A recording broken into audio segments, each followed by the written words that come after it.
asked me, it's all about red. We're seeing teddies and wine and roses and such. And that is what the retail franchise are up to, because it's going to be, Valentine's soon, right? And talking about what our shopping trends. In one of the dailies that we have this morning, it has gone further to look at, the cost of living. A majority of Kenyans are decrying that, it's becoming tougher by the day. And those who do not understand what inflation is about, I'd want you to do a quick exercise. With 1,000 shillings, what do you buy with 1,000 shillings? Can it satisfy a meal, a typical meal, that is milk for breakfast, for instance, milk, maybe sugar, bread, and maybe some spread, jam or Blue Band.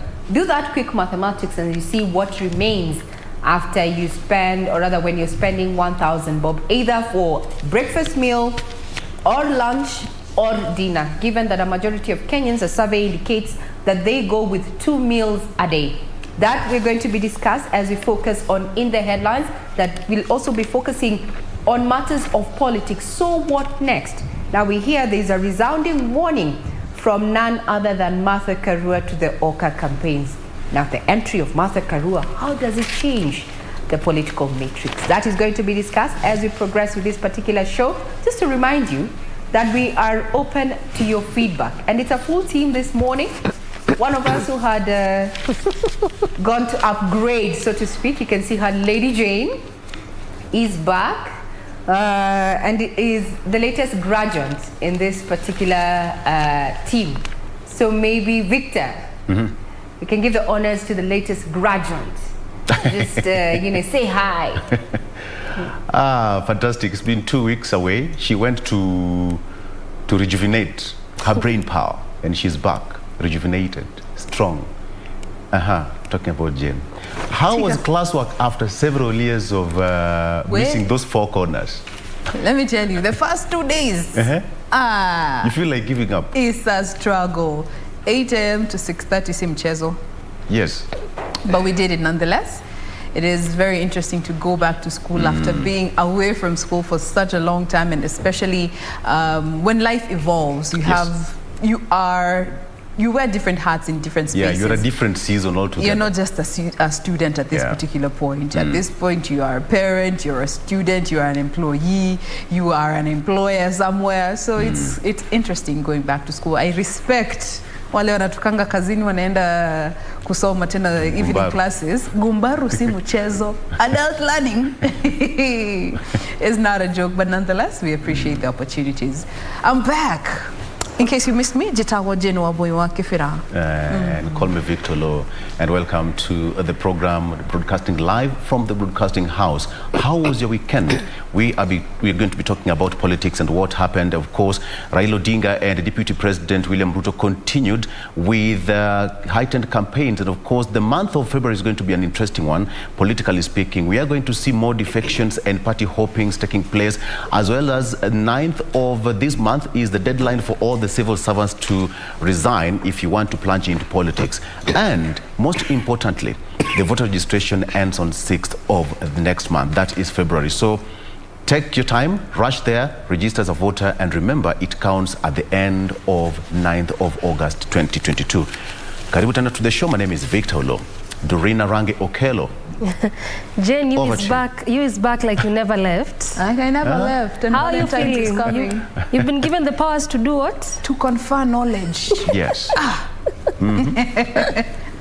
Anyway, a beautiful morning to your viewers. As usual, we always appreciate you making time to join us Monday through Thursday, 6:30, all the way up until 10 a.m. And as my colleagues have mentioned, clearly today we have a packed up show for you, from what is making news to the different dailies that we have to the various conversations, and also how our roads will be looking like. Remember that as we speak right now, heavy kind of traffic is really building up on the stretch between Cabanas and GM. That has been happening at least over the past week. That is along Mombasa Road. So today I'll be telling you exactly what is happening on that stretch that is really leading to heavy kind of traffic in this early morning. Well, it's not even 7 a.m., but you can imagine the heavy kind of traffic on that particular stretch. And also try to take a look at what will also be happening on the stretch along Likoni Road. So clearly today we have a lot to look at when it comes to the roads. Many thanks for making time. I'm Doreen Arange Okelo. On that note, we take a quick breather. When you're back, we are going to be sampling those stories that have been making headlines in the last 24 hours, and we invite your feedback. Our official station handle is at KBC Channel 1. Do not go away. We'll be right back.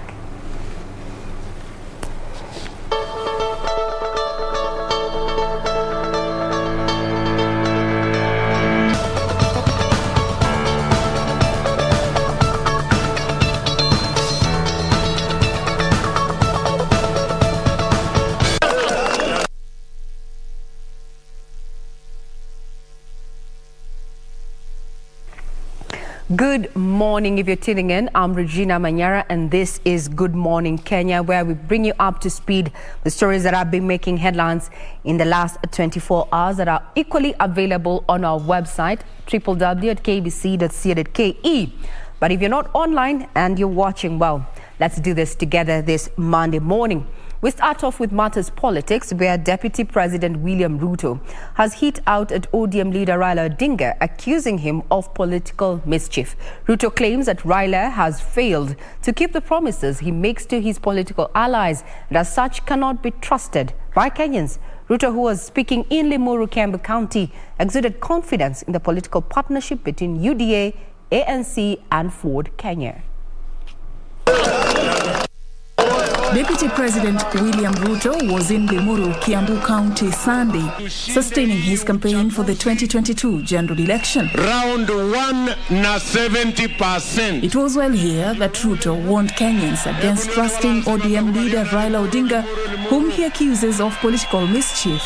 What business do Kenyans have electing a man who operates on deceit and conmanship? If he can con fellow leaders, certainly he will con the people of Kenya, and with that is not acceptable. The DP also expressing that the recently forged alliance between UDA, ANC and Ford Kenya will help them secure victory in the August polls. Tuko na sera sawa, tuko na mpango sawa, tuko na maono sawa, na nia yetu ya kuungana ni ili tumalize uchaguzi round 1 na 70%. Tumekuwa tukitembea kama Ford Kenya na ANC peke yetu, lakini wakati tulitambua kwamba tushikana na hasala huyu, Kenya inaenda mbele. And even as details on who will be the presidential flag bearer of the Kenya Kwanza Alliance remaining scanty, leaders allied to the deputy president maintain that he is best suited to succeed President Uhuru Kenyatta. Sisi tukiwa watu hapa Limuru na Kiambu, tuliwaonyesha hapa kwetu Kiambaya kwamba tuko nyuma ya UDA. Na sisi kama mahasela, watu wa kinyozi, watu wa boda, wakulima na Wakenya wote, tumesema muradi wetu na projekti yetu na rais wetu ni yule anaelewa shida zetu na anaitwa William Ruto. Na sisi tutasimama na Dr. William Samoei Ruto to make sure anaingia State House, na msidanganywe, Azimio ni ODM na ODM ni Azimio. Well, that was happening. ODM leader Raila Odinga took to the Azimio la Umoja Gospel to Dagoretti South and North constituencies, where he promised to take the country forward in development should he ascend to the presidency. He was speaking after attending a church service in Dagoretti North constituency. Odinga took a swipe at the Kenya Kwanza Alliance, saying they have no development agenda.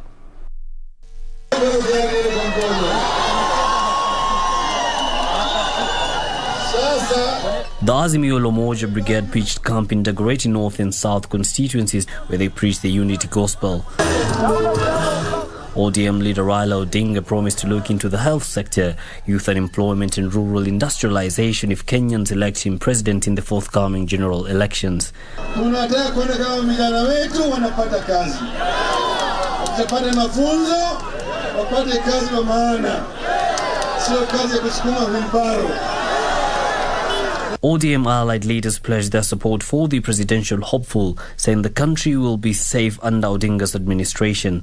Munajua wale vijana wetu Wetangula na Musalia wameenda Tanga, si ndio? Hao wameenda peke yao. Wananchi wote wa Western wamebaki na baba. Wale ambao tunasimama hapa Nairobi wasikuje kupaka baba matope.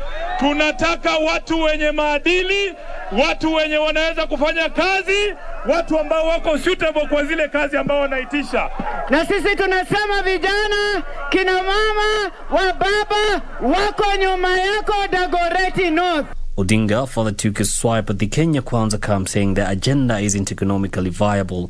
Bei ya unga mimi najua mambo ya bei ya mafuta, kila kitu mimi najua, sio sawa. Tutahakikisha kwamba bei ya mafuta inarudi chini, bei ya unga mimi inarudi chini, sawa. The leaders further called on Kenyans to register as voters in the ongoing second voter registration exercise by IEBC before the deadline so that they can make their choices hard in the ballot. At the same time, Amani National Congress party leader Musalia Mudavadi has dismissed claims of being a political traitor who cannot be trusted with the country's leadership. He was speaking after attending a church service at St. Faith ACK Church in Rongai, Kajiado County. Mudavadi said he has no apologies to make to former allies in the One Kenya Alliance over his decision to team up with Deputy President William Ruto under the Kenya Kwanza Alliance. Exactly 1 week after Wiper Party leader Kalonzo Musyoka and his KANU counterpart Gideon Moi staged a dramatic walkout from ANC leader Musalia Mudavadi's presidential campaign launch at the Bomas of Kenya, the former One Kenya Alliance allies continue to trade accusations over who is to blame for the split. 5 years nilikuwa tayari nimwambie ndugu Mudavadi, I will now support you openly so that we also can show Kenyans kunaweza kuwa viongozi whose word is their bond. Wala ambao wanababaika waambie those are the effects of the earthquake. The earthquake inaendelea.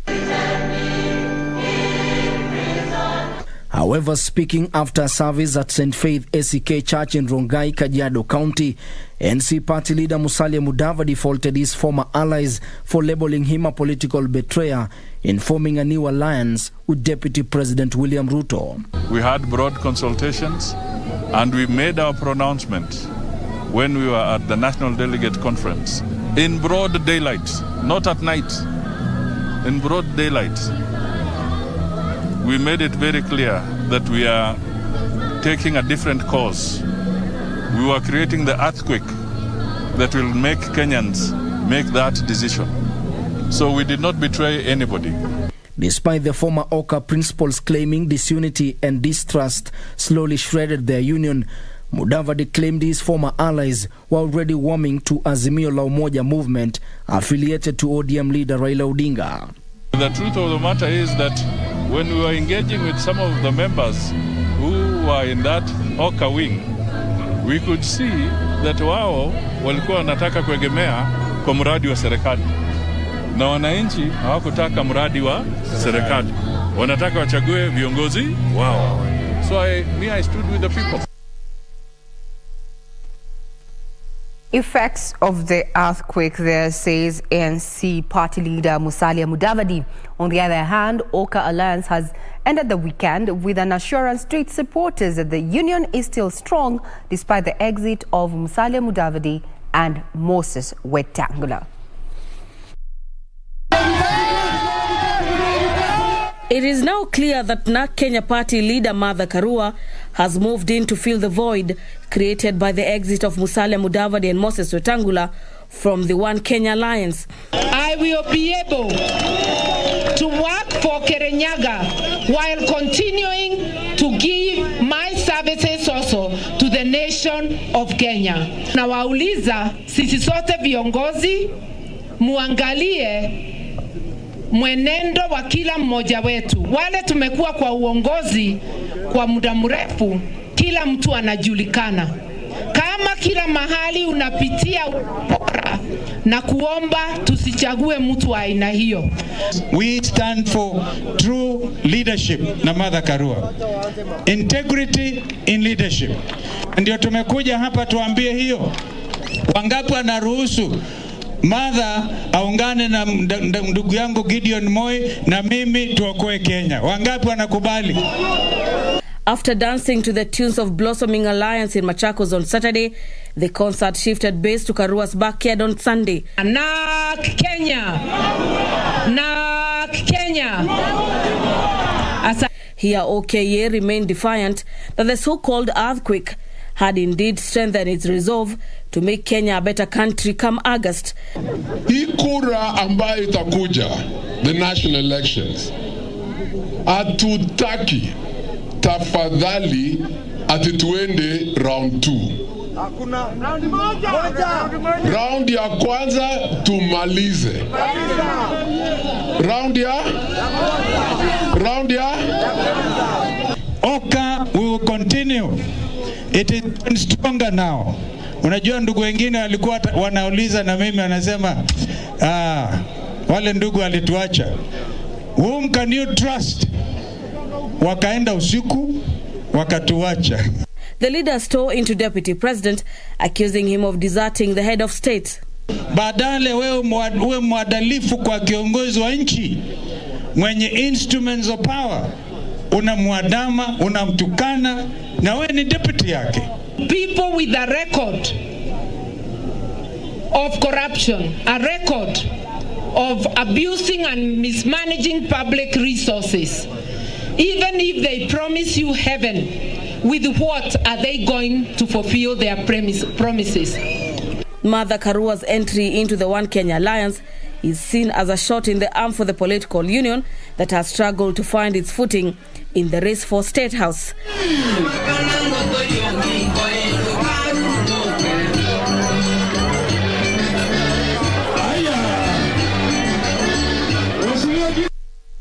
On that note, we take a quick break. We'll be right back with those stories that are making headlines. Do not go away.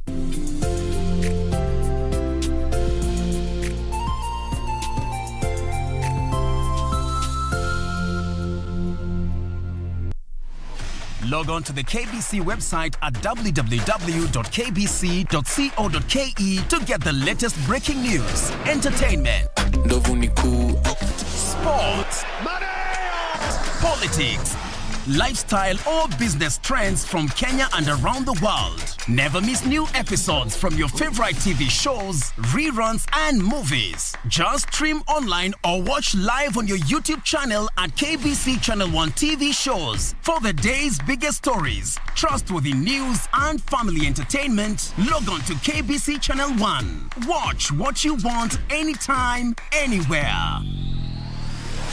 Don't wanna say goodbye now. That is something I just can't do, won't do. So I'm gonna say, walk with my friends, I rise. 用一段故事建筑一座城堡。 I want you there to share in my happiness. Please come, okay? I create opportunities for myself. Others don't give them to me, and no one knows what I want better than myself. Mom, what do you think? Great. But we should have told your dad in advance. I shouldn't be here tonight. They're making a toast. I don't know if it's proper for you to go in right now. This isn't proper. fine. It's already taken care of, right? 有一段故事建筑一座城堡，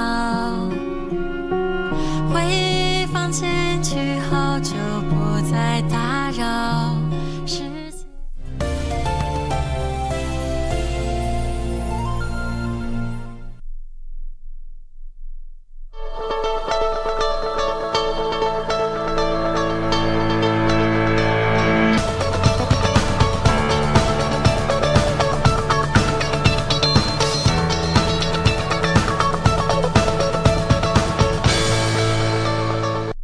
Good morning. If you're tuning in, this is Good Morning Kenya, being the 31st of January 2022. We are bringing you up to speed with those stories that have been making headlines in the last 24 hours. I'm Regina Manyara. Now we start off on matters tourism, where 160 Bulgarian tourists have landed in Mombasa in what is seen as a positive step towards the revival of a troubled sector. Tourism players in the region say the arrival, coupled with local tourism, will lift the sector back to its feet after setbacks brought about by the COVID-19 disruptions.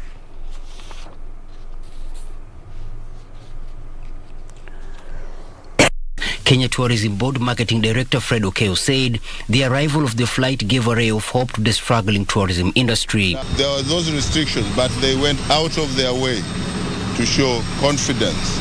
And for us, it's just to showcase the destination in terms of how ready we are in restarting the business, in showcasing our protocols, how we adhere to them very well, and also in marketing the varied experiences and products and attractions that we have in this country. The second charter flight is expected in the country on 26th of February this year.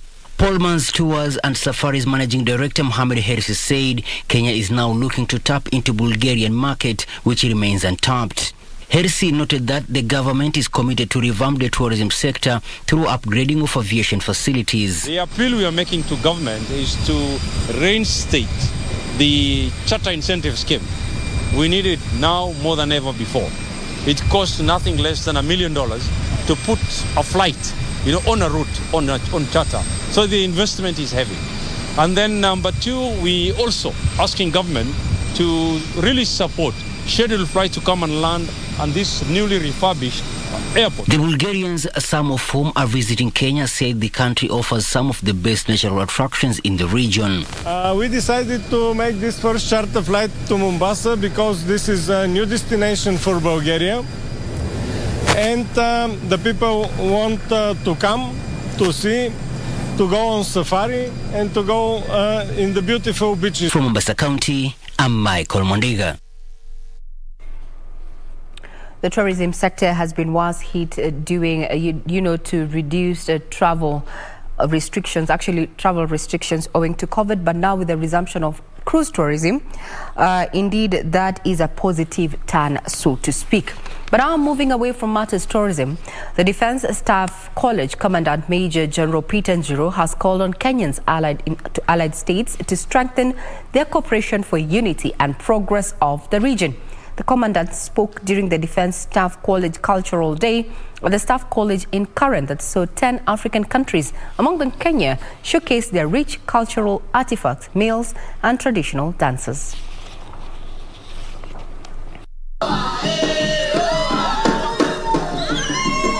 Songs and dance filled the air. The Defence Staff College in Karen as guests and staff alike came together to celebrate the annual Defence Staff College Cultural Day.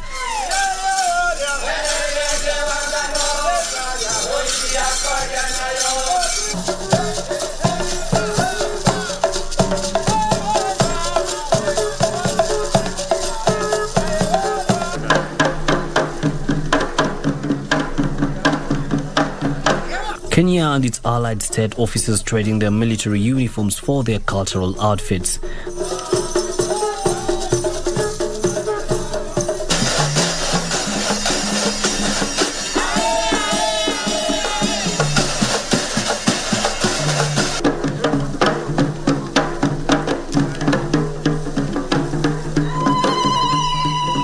The college commandant Major General Peter Njiro and his team will then be treated to traditional dances by the Defence Forces allied states present.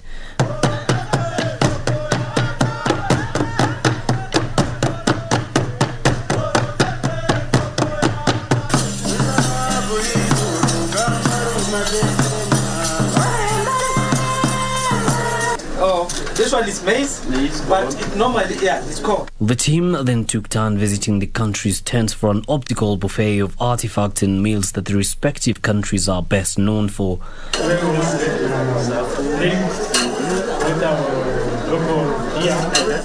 Major General Peter Njiro expressed his delight in the cultural diversity and similarities showcased in the Cultural Day as a reason for fostering a good relationship with the Allied states. Having gone through the various stunts and being taken through the various aspects of culture on over, I can attest that there is a deep beauty and strength in diversity. It is my conviction that we should continue safeguarding and strengthening our African cultural roots. As the Swahili says, mwachamila ni mtumwa. The commandant further added that through the Cultural Day, the college will produce graduates that have respect and appreciation for other nations' traditions. The diversity in cultural orientation does not only inspire creativity and drive for innovation, but also gets to understand the world better and therefore prevents negative views on some cultures. The annual event brought together 61 officers, 47 among them Kenyans and the rest from the 9 countries present. Africa's cultural diversity has today been showcased in a show of its own kind with a touch of military precision, with the officers showing that they too can be cultural ambassadors of their countries.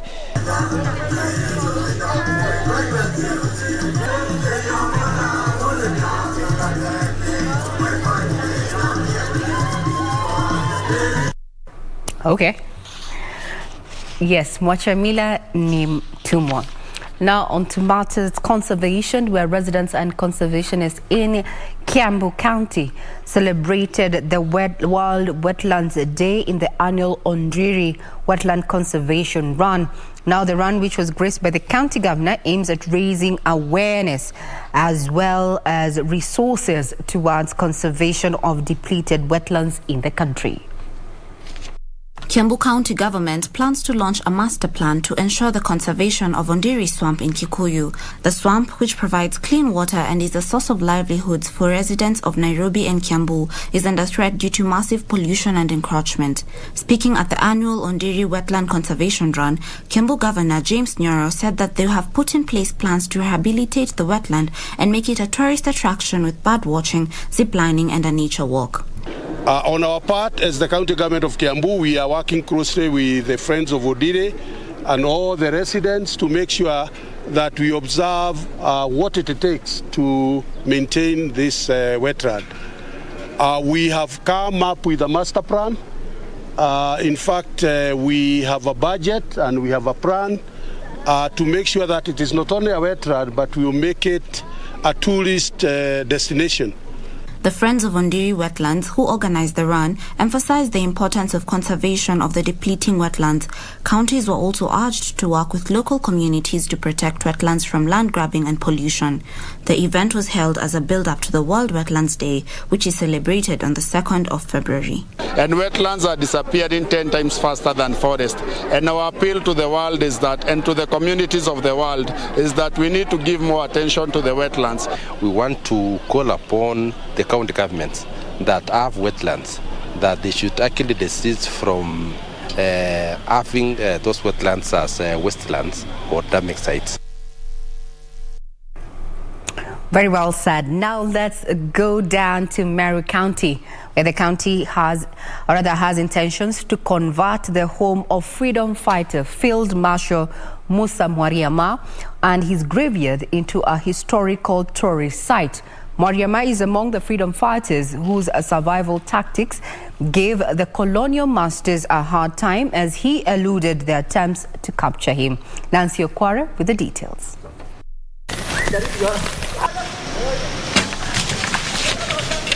When Kenya started fighting for its independence, one man, Field Marshal Musa Mwariama, was determined to ensure that the colonial government would have no space to rule. Mau Mau leaders were hunted down by colonial government forces, with those captured, executed or tortured and jailed.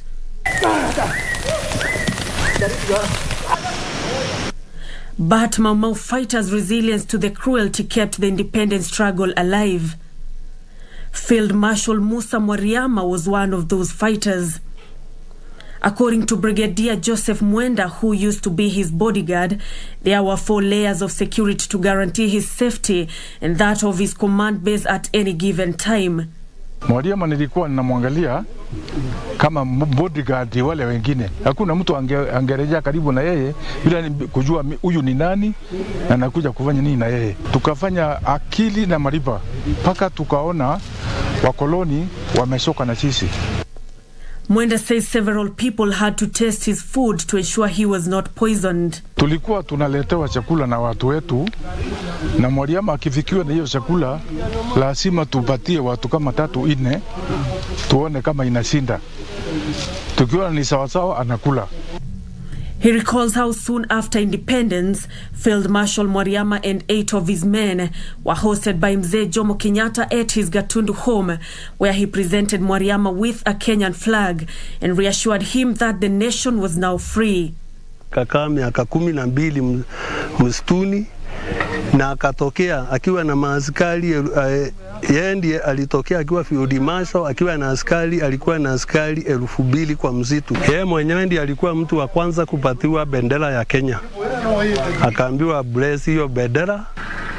Field Marshal Mwariama died in 1989 from the effects of a snake poison he sucked from the leg of a friend who was bitten by a snake.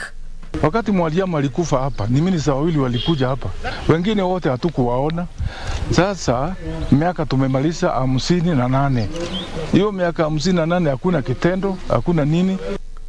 It is for his efforts in fighting for the independence that the county government of Meru has converted his home and grave into a historical tourist site. A Kenyan flag is hoisted at his grave in his honor. There will be the guides to this Mwariama tourism site. They will be guiding tourists and telling them about the history of Mwariama. We will have interpreters. We have scouts or youths who will be employed here to act as guides. Totena manto jara tuakarana jo muitone Nare tuakara na bo muitone, where we used to stay with them in the forest. That is Meru there. That is Meru County. Now you understand why we needed to have a replay of that particular story there. As you say, Mochamila ni mtumwa sivyo. So Mwariama means he who speaks the truth in Meru. Now we cross over to the sporting arena and we're talking about AFCON. So it's coming to an end, so to speak. And yesterday there, Egypt is set to face Cameroon in the semis on Thursday. And I don't know, that's a host country, and we have the Pharaohs there, who Liverpool's player there, Mo Salah there, actually scored one to set up another as Pharaohs floored Morocco there to qualify for that semi-final that is going to be taking place on Thursday. Host Cameroon will be taking on Egypt, and the deadly stadium crash at the African Cup of Nations football tournament on a massive influx of tickets. Thursday, we are going to have the final taking place at that particular stadium, the Olembe Stadium, on the 6th of finals, either between Cameroon and Egypt. The victor there will be facing the victor from the end. I'm predicting the Pharaohs to proceed to the semi-finals. I don't know what is going to happen down in Yaoundé, being that that's the host country, but for Egypt, I don't know what you have to say. Remember, we welcome your feedback. So I'm predicting that Egypt is going to sail through and Senegal is going to sail through. That indeed will be a crash to behold. But hey, msema kweli, come Thursday, for those who qualify for the finals, we will be here to bring you up to speed. And also, we're going to be keenly focusing on the final. That puts a cap on Matters News. Remember, all this is available on our website in detail. That is www.kbc.co.ke. We take a quick breather. When we come back, we're going to be sampling the various dailies that we have today. So do keep it right here.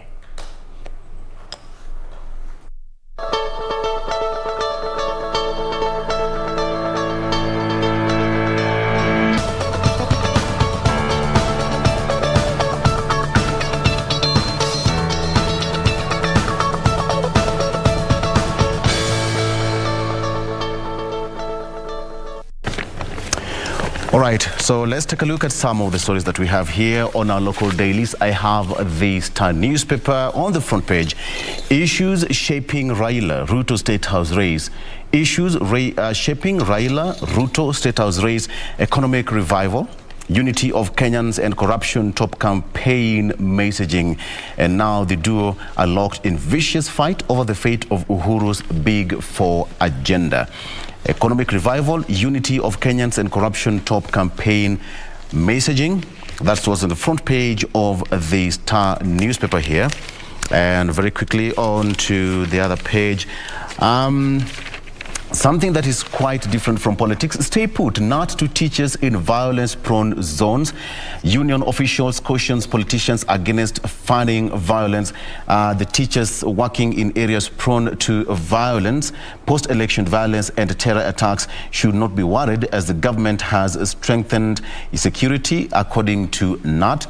Kenya National Union of Teachers Secretary General Collins Oyu said that the union has confidence in the government to provide adequate security in those regions. So he said that state security agencies are aware of the threats delocalized teachers face in their workstations. So you do not have to be worried. State in talks with partners to restock Moderna vaccine. The current stock of the COVID-19 vaccines were received through bilateral donations from the U.S. government through the COVAX facility. The first consignment of 880,460,000 doses arrived in the country on August 23rd. A second batch of 795,600 doses, also a donation from the U.S. government, arrived in September, and 480,000 doses in November. Last week, the government received more than 2 million doses of Pfizer donations from the U.S. government, with the latest consignment of 517,140 coming in on Saturday. Good move there. Good move there. And I hope you also getting inoculated. So, what are some of the issues that the DP and ODM leader Raila Odinga are pushing in their campaigns? Some of the Raila and Ruto campaign agenda, one of them is fighting corruption. Second one is national unity. Third one is reviving the economy. And lastly, universal healthcare. And they say that the Deputy President William Ruto and ODM boss Raila Odinga have promised to revamp the economy, unite the country, as well as tackle corruption. This as Ruto and Raila are locked in a vicious battle over the fate of President Uhuru Kenyatta's ambitious Big Four agenda. So certain issues that have previously galvanized the race to State House, including land reforms, social justice, and push for expansion of the democratic space, have taken a backseat. Interesting. And finally now, Kenya Kwanza, a group of quote-unquote thieves, says Raila. He says that it was formed to continue with the plunder. The former Prime Minister said that the alliance was pulled together by the urge to continue the plunder of public resources. He said that his Azimio la Umoja movement will face the Kenya Kwanza team held on and scuttle their plans during the August 9th general election. As that was happening, the DP also called for peaceful polls and called on the clergy to take center stage. Jen. Let's move on to the Daily Nation. Politics is what has covered the biggest chunk of the Daily Nation. But starting with these two stories here on the header in regards to ICC, Kenya is still non-committal when it comes to cooperation with the court. It has been said that Kenya is blowing, or rather Nairobi is blowing hot and cold in ICC request to help in the tracing of quote-unquote missing hostile witness who was initially in good terms with the prosecutors before turning against them. That story has been covered in great detail here on page 11 of the Daily Nation. But moving away from that matters education, as grades 3, 4 and 5 start today, and the test will have a big impact on the learners. And remember, this is the transitional assessment that they are doing, but it is not going to determine whether they will transit or not. It is automatic that the learners will transit to the next grade. So that's the difference that we have here with 844 and CBC. CBC, you are all moving, as opposed to 844, where, you know, ukifail, unarudia the previous class.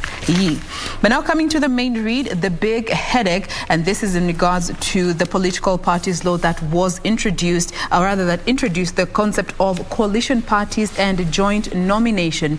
Now, looking at the three major coalitions, OKA, Kenya Kwanza, and Azimio la Umoja, who will be the presidential candidates? That is what so many critics are looking and waiting to see. As the nomination deadlines draws closer, a new law allowing large political formations could be a poison chalice for Azimio, Kenya Kwanza, once again, and OKA on who they are going to settle for as their presidential candidates. I'll be giving you details of this particular story in a bit. Of course, all these three particular factions were in different parts of the country over the weekend, heavily campaigning, throwing words at each other, attacking each other. One side saying this one is a criminal with a known record. The other side saying this one came to destabilize the Jubilee government and throw the Big Four agenda off track. All that has been said this past weekend. And finally, this has been captioned as the making of a terrorist. All right? The making of a terrorist, the story of Salim Rashid, who plunged into the criminal world so silently that his family did not know. But it is said that all this started after his interaction with computers, which his friends say they saw him moving from cyber to cyber. And this was a time where international terror networks were recruiting fighters. So that is that in regards to the story. Of course, we'll be giving you more details as we proceed on with In the Headlines. Remember, we are still using the hashtag #GoodMorningKenya on Twitter. Stay with us. We'll be right back.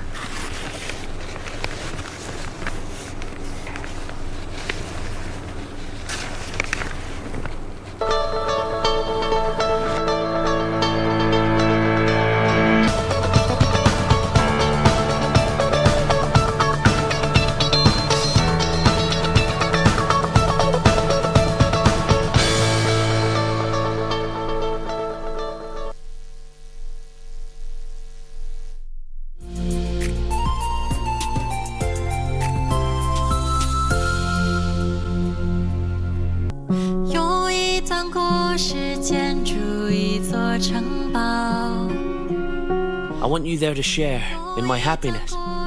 Please come, okay? I create opportunities for myself. Others don't give them to me, and no one knows what I want better than myself. Mom, what do you think? Great. But we should have told your dad in advance. I shouldn't be here tonight. They're making a toast. I don't know if it's proper for you to go in right now. This isn't proper. It'll be fine. It's already taken care of, right? 用一段故事建筑一座城堡，回房间去好久不再打扰。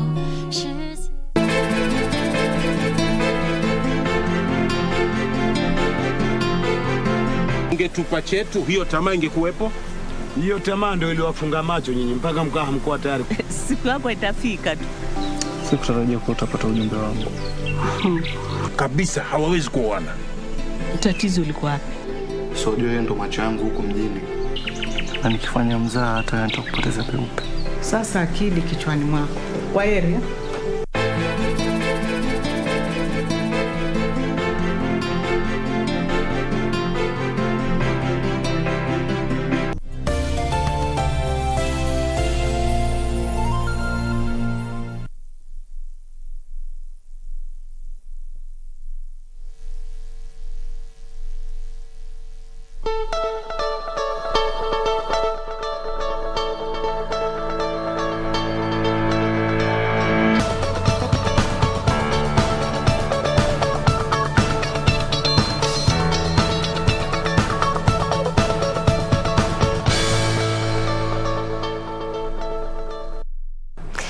Welcome back to the program, and we appreciate you for choosing Good Morning Kenya. We continue unpacking for you how the dailies are looking like this Monday morning. And on the People's Daily, state has no funds to hire Kazi Mtaani youth. This is for the third phase, which was set to begin on December of last year. So there are many factors, rather key reasons as to why state is yet to release funds for this hiring of the third phase. And key among them is waiting up on members of parliament to pass a supplementary budget for that particular exercise, which, as I mentioned, was supposed to kick off or resume in December of last year. Remember that this was part of the government's agenda of just cushioning Kenyans, and most especially the youth. This is after the ravaging effects of COVID-19, where a good number of Kenyans lost their jobs, and over 1.3 million Kenyan youths had been hoping to be recruited on this particular third phase. So that is part of what they're waiting on before they kick off that particular exercise. To some politics now. No deal yet on Kenya Kwanza, whereby the alliance, which is now, or better still, the coalition, the Kenya Kwanza, which is formed between the DPs, UDA, ANC, and Ford Kenya. What is coming out is that they're still on talks on who will carry the day, or who will be the flag bearer of this particular coalition. This was actually mentioned, whereby they're still in talks, still consulting before they get to choose who will carry the day for that particular coalition. Even as that is happening or ongoing, it just is coming out that aspirants who are eyeing UDA ticket in Bungoma are not at ease, and this is after a lot of focus or interest is being given specifically from those coming from the Ford Kenya party and not the UDA. So what aspirants of that particular party that is coming from UDA, they are now urging the deputy president to step in and save the party just because of that particular reason, as well as different various other reasons. And this is what is causing cracks in the UDA party, specifically for those vying for different positions when it comes to Bungoma County. And again, still, even as that is happening, still on matters politics, Ruto returns to Kiambu, and this is for the second time in 3 days, and he is promising jobs. And just as Wambo is mentioning, you know, when they go to various places, there's just some sort of perhaps focus trying to shun whatever the other person came in to say. And part of what the DP mentioned there while he was in Kiambu County is that obviously continued popularizing his bottom-up economic approach, and he accused Raila Odinga of insincerity for promising to give the stipend of 6,000 to the jobless Kenyan youths, and he termed this as handouts instead of looking for ways to empower young adults as opposed to giving them handouts. He also said while he was in Kiambu County that the Jubilee administration had laid down a firm economic revolution foundation for its Big Four agenda. And even while he was saying that, he continued accusing the former premier, saying that he was one of the major reasons, or better still, sabotaging what he and the president had in store when it comes to fulfilling the Big Four agenda there. And away from politics, perhaps you can look at this particular story, which also made its way on the dailies last week. And this is a report that was done by One IFRA. This is the Women in News in partnership with the City University of London. And part of what is coming out, at least to date, a bit different from last week's report, is that of all these cases when it comes to sexual harassment, of course, like you mentioned, this just is not only peculiar to women, much as they form a bigger chunk, but also the men. And of these cases, 80% are actually unreported. And again, also of what we established, at least of last week, as this report was being conducted in the African countries, is that Kenya formed the bigger chunk, or the majority of most of these cases when it comes to sexual harassment. And obviously, when we get to the details, I'll be telling you part of what One IFRA is set to do, at least to ensure that they reduce on the percentages, or even when these cases of sexual harassment is reported, or better still are reported, they find better ways to solve it and sort it out. And away from that, Raiders kill 3, ran away with livestock. This is in Elgeyo Marakwet, the same as what had been happening in Lamu County as well as Baringo, whereby it also resulted to schools being closed. So when going by this particular report of bandits killing that happened in that specific area of the country, it just comes out that the trio who were killed, this is forming the 2 women and a man. Part of what the killers did is also running away with a number of livestock, and so far this brings to more than 50 persons who have been killed in only a span of 2 months in that particular county. So what the DG, that is Wesley Rotich, that is the deputy governor of that particular county, as well as the Inspector General of Police, the former IG, that is David Kimayo, yesterday decried of that runway insecurity and also called on the government as well as the county government to beef up security in that area, that is in Elgeyo Marakwet. Ray.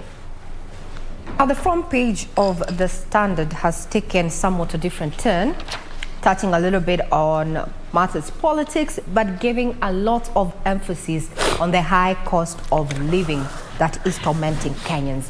And this is a survey that compares prices in the 10-year range between 2011 to 2020 thereabout.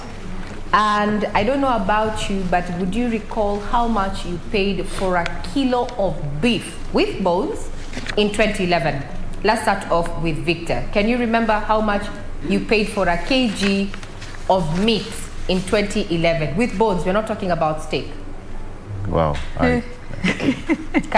Regina, I can't remember. We are in 20. Jane, can you? No. 2011. 2011. Can you remember? That must have been less than... Not less than, more than 10 years ago. Yes, that's perhaps around 100 and something shillings or... Oh my God. I don't know. Not 100. Coming from where I come from, inategemea kama ni ya kichinjio ama ya butchery. Yes. We are talking about kichinjio ama butchery. Hatusemi ya supermarket. Yeah, because kichinjio will be cheaper on any day. However, the butchery maybe does a markup of either 20, 30 bob, if not 50 or 100. So, on average, a kilo of beef with bones was fetching 285. 285 bob for a kg of beef. In 2011? Yes. Okay. Currently, on average, it fetches 430.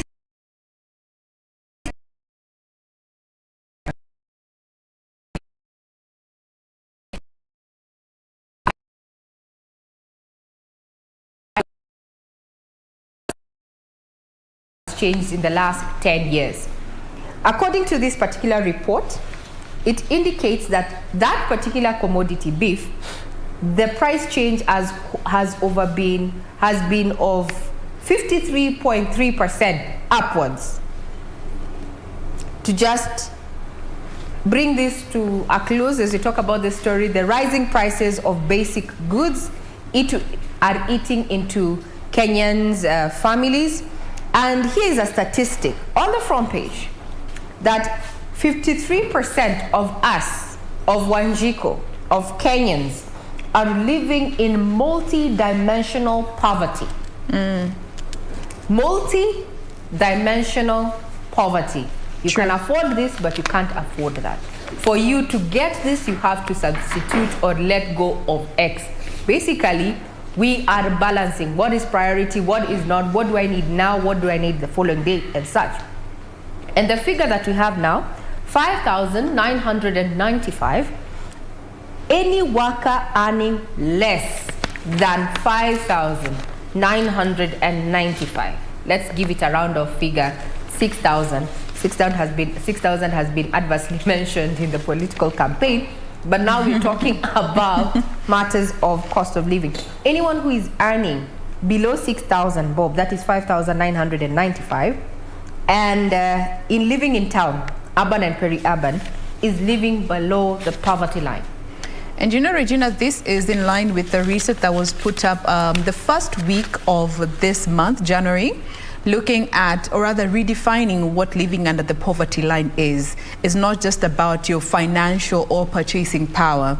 It goes around to affording healthcare, a decent place to live in, and education as well. And as per that report, it was about 53% of Kenya's entire population are living below the poverty line. True. However, government has maintained that inflation is still manageable between 5 to 7%. But a majority of Kenyans are saying that is not the case.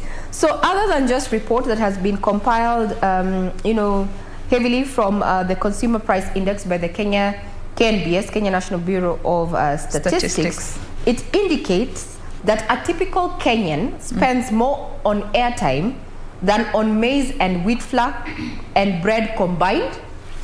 Yeah. Mobile phone airtime is the single largest expenditure item, although food combined has a heavier weight. So for every 100 shillings spent by a typical Kenyan, 5 shillings and 50 cents go towards buying airtime compared to 4 shillings that was used to buy wheat and maize flour as well as bread combined. That's where we are going. That's obvious, because you can imagine. In this day and age. Exactly. You'd spend, some people would even spend 1,000 shillings depending on what you're doing with your phone. Some people are just conducting business on their phone. So if you buy a 2 kg packet of unga, that will take you like how many days? It will last longer. Yes, compared to airtime that you buy almost, okay, I'm a victim. So, when we talk about those priorities, I mean, and going by that particular report, Regina, that you're just mentioning there, it looks like for majority of Kenyans, loading your phone, airtime or even putting Wi-Fi is more important or just necessary as opposed to putting that. You load your airtime to look for money. Well, that may be one way to interpret this, but I'm looking at it from a point of Consumer Price Index. That now, before, because it also goes further in this particular report, it shows that where priority, food and education were a priority to Kenyans, owing to the change, the COVID-19 report, I mean disruptions, it says that, actually this is according to Central Bank, it says that providing food ranked higher than investing in education, which was initially the highest reported priority 2 years ago. So people are working at feeding themselves and communicating about it. You know, you make connections, you call and such. So that shows you that the telecommunications sector is also, taking a huge chunk of household expenditure. And there's been quite a debate, especially with, the authority coming down and saying, you know what, we need to review downwards the cost of, what we call cost of calls and such, because they are far out of reach from a majority of Kenyans. And where we are right now, we are being driven by the digital era. So Regina, we need to talk. This reminds me, the good book says that in the beginning there was word, no, there was food. Yeah. So that explains why we spend more on airtime to talk. And looking at that aspect that people have now relooked their priorities around education and food, it's actually very true, because during that time that kids were out of school, so many people discovered all these alternative or non-conventional ways of still educating their children. So many resorted to homeschooling, so many resorted to online and other versions of getting an education that isn't necessarily the traditional way of going to school that we are used to. That forced people to relook how we approach education and accept the modern forms of education that we are seeing in this day and time. And so many people that I personally know have stuck to that. And obviously also food could just form a bigger chunk of when it comes to those priorities, because I mean, if you don't have food in your stomach, how are you going about your day? And it is because of the relation of meeting that basic need that man has to eat. So do we eat to work or we work to eat? Well, but still you can't work if you've not eaten. Depends on how you look at it, but then again, on a no practical... matter the situation, remember to eat. Depends on how you look at it, but on a practical capacity, I mean, how are you coming to work without eating? Yeah. I'm sure you guys have seen this TikTok. If the money that you have cannot take care of your problems, eat that money. Eat that money. Eat that money. As we close ITH. But don't be fooled. Don't be fooled. I want to end with what economist Samuel Nyandemo says, and this is in regard to our education calendar. We already know we're going to be having 4 major examinations happening within this year. So the class, if a child is in class 6, know that by the end of this year, 2022, they will be moving on to class 8. It is as serious as that. So they say most parents have not been able to pay school fees owing to the high cost of living. There is a struggle between meeting daily needs within the household and struggling to save money for school fees. That's where parents and guardians find themselves. So you can also go to the KNBS website to just read about, the consumer price index, where you can make budget cuts, actually make them. And when talking about politics, Dennis Kabara says, a school built is a completed activity. When our children go to school, we have an output. If they learn stuff, we have an outcome. If that learning changes our lives, that is impact. Food for thought as we continue to listen to what our politicians are saying they have to offer if they clinch those seats that they're pursuing. You're watching KBC Channel 1. We take a quick breather. When we come back, we're going to be putting matters of politics into perspective. I'm Regina Manyara.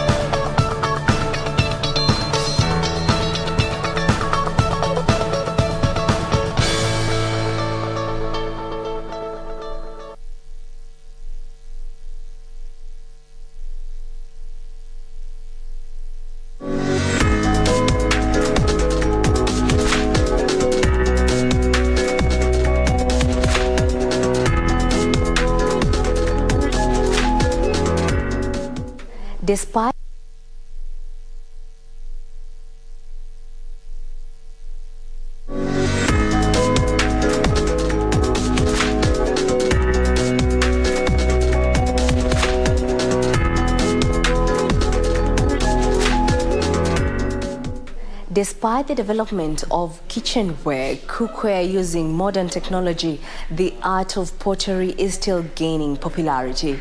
This week on The Process, we focus on the art of pottery. So this is malleable clay that we've brought all the way from Kitengela to...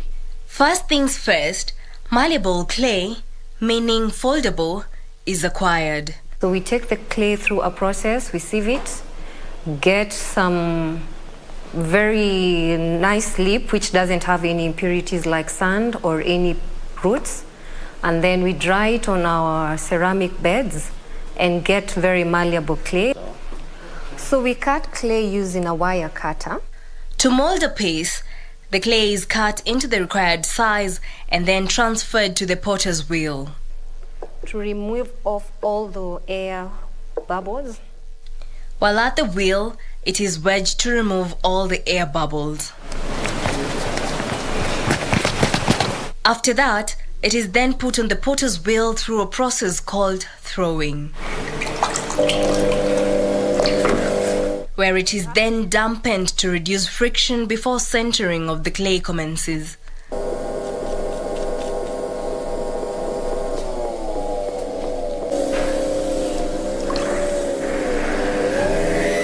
Centering of the clay requires the clay to be pulled up and down.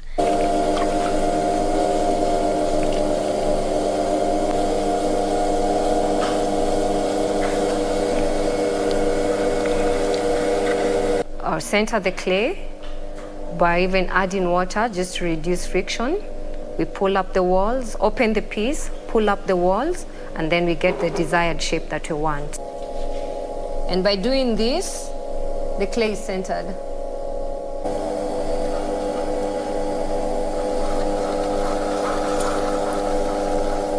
Lines are then drawn on the clay to establish that the clay is centered and opened up by putting a hole at the center.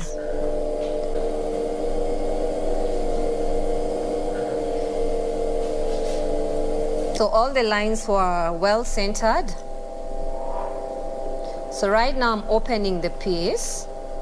So I put pressure using one of my fingers. I do a hole at the center and then I pull out the clay. It is then removed from the potter's wheel using a clean wire cutter and allowed to dry. The bottom is not very heavy, so I'll just trim it. Trimming then takes place so as to acquire the desired shape and weight.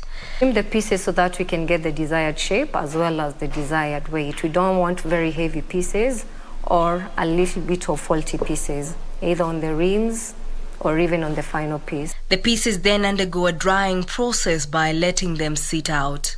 So we take the pieces through drying, and which is a very natural way of drying. So depending with the size of the piece, the smaller they are, they take a shorter time. The bigger they are, they take a longer time. So we leave them out, and at times we have to slow down the process of drying by covering them up with polythene. But that is for the very big pieces when you don't want them to develop cracks. So I'm going to arrange these pieces in our kiln. After letting them sit out, the pieces are traversed to the electric kiln where they're fired up. After placing the pieces in the electric kiln, the pieces undergo a process known as water smoking. I'll leave the kiln open just slightly at the top, and also the plugs will be open just to allow any moisture to come out, and that is called water smoking. After 12 hours, the fired up pieces are removed from the kiln. After the pieces are hardened by heat, they're now referred to as ceramic or bisque. The bisqueware then undergoes glazing, which involves the use of metal oxides to paint, dip or spray the pieces.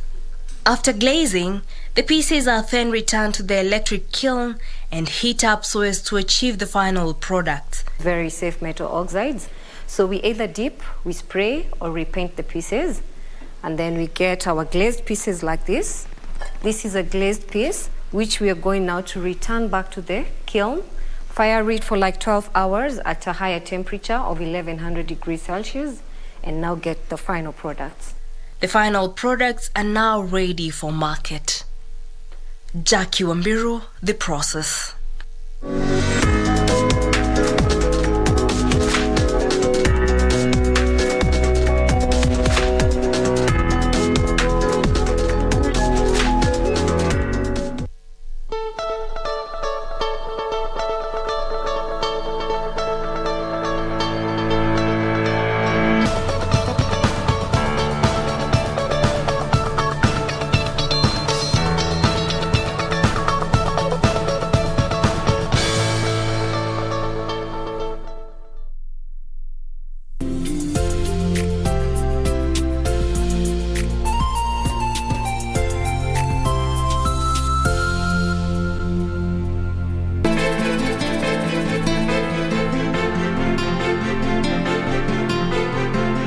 Tupa chetu, hiyo tamaa ingekuwepo. Hiyo tamaa ndio iliwafunga macho nyinyi mpaka mkaa hamkuwa tayari. Siku yako itafika tu. Sikutarajia kuwa utapata ujumbe wangu. Kabisa hawawezi kuoana. Tatizo liko wapi? So yeye ndo macho yangu huko mjini. Na nikifanya mzaa hata nitakupoteza peupe. Sasa akili kichwani mwako. Kwaheri.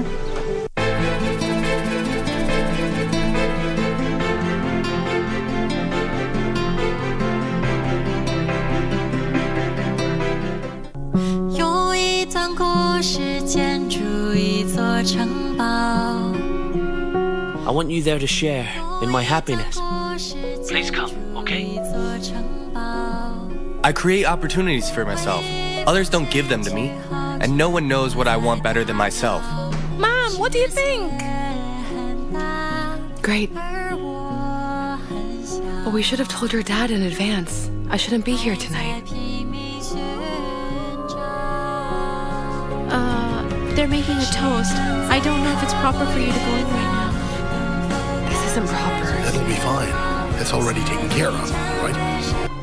用一段故事建筑一座城堡，回放进去后就不再打扰。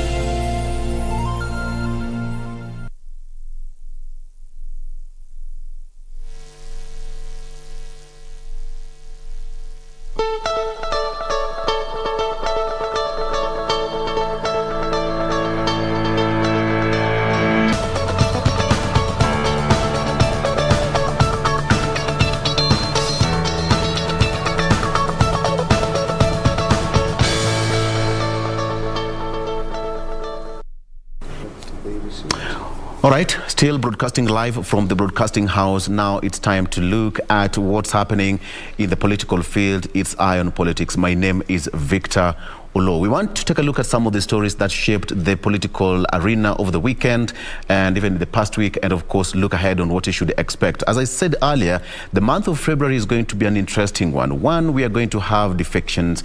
We are going to have political parties amendment bill, remember, which was passed last week and was assented to by the president. A lot of things going to be happening in the political scene, as well as the voter registration. But most importantly, what is going to be your stake as a Kenyan? And to help me discuss this is Dr. Richard Bosire, who is a political science lecturer at the University of Nairobi, as well as a political commentator and analyst. Karibu sana to the show, Daktari. Thank you, Victor. Karibu sana, as well as a new member who is joining us for this first time, yes. Andrew Mokoro Nyangwasa. Yes. I got it right. Yeah. Who is an aspiring member of parliament, Kajiado North constituency. Karibu sana. Asante. Kajiado inasemaje? Let's start from there. Kajiado North is really ready to go to this exercise for 2022 August. Yes. And definitely we are just checking on the ground and we are seeing the sounds that we are getting. Your biggest challenger, your competitor down there? Yes. The competitors, I can say, they are basically going to come from Azimio, you know. The competition that we have is between Azimio and the UDA. Yes. Whatever, Kenya Kwanza that we are formed right now. So those are the competitors we have. Yeah. Yeah, on the ground. All right. We'll get into that briefly. But Daktari, so to speak, a lot happened over the weekend. One Kenya Alliance, so to say, is now split. There is no rocket science to see that.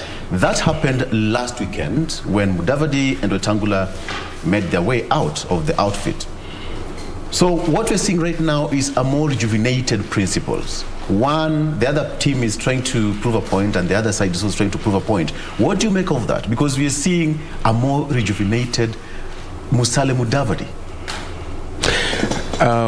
Thank you, Victor. Yes. I think the events that took place actually the other weekend with the so-called earthquake, yes. Which you know, some people say they never had it.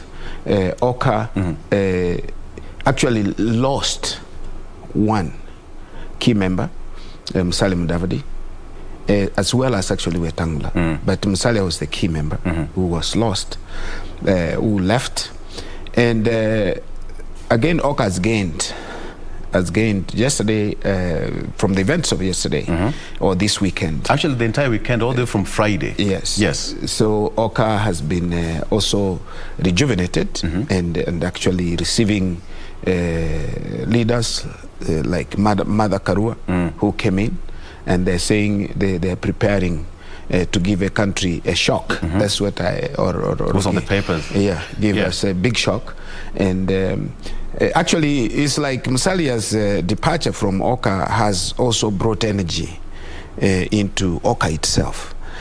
I would think that each of the sides is doing better after Musalia left. Musalia feels free, I think, saying what he wants to say wherever he is, criticizing the government, criticizing the president, whether that is for real on the basis of principle or for the basis of just politicking. We are yet to see that. But again, I wonder why Musalia was not that vocal when he was in Oka.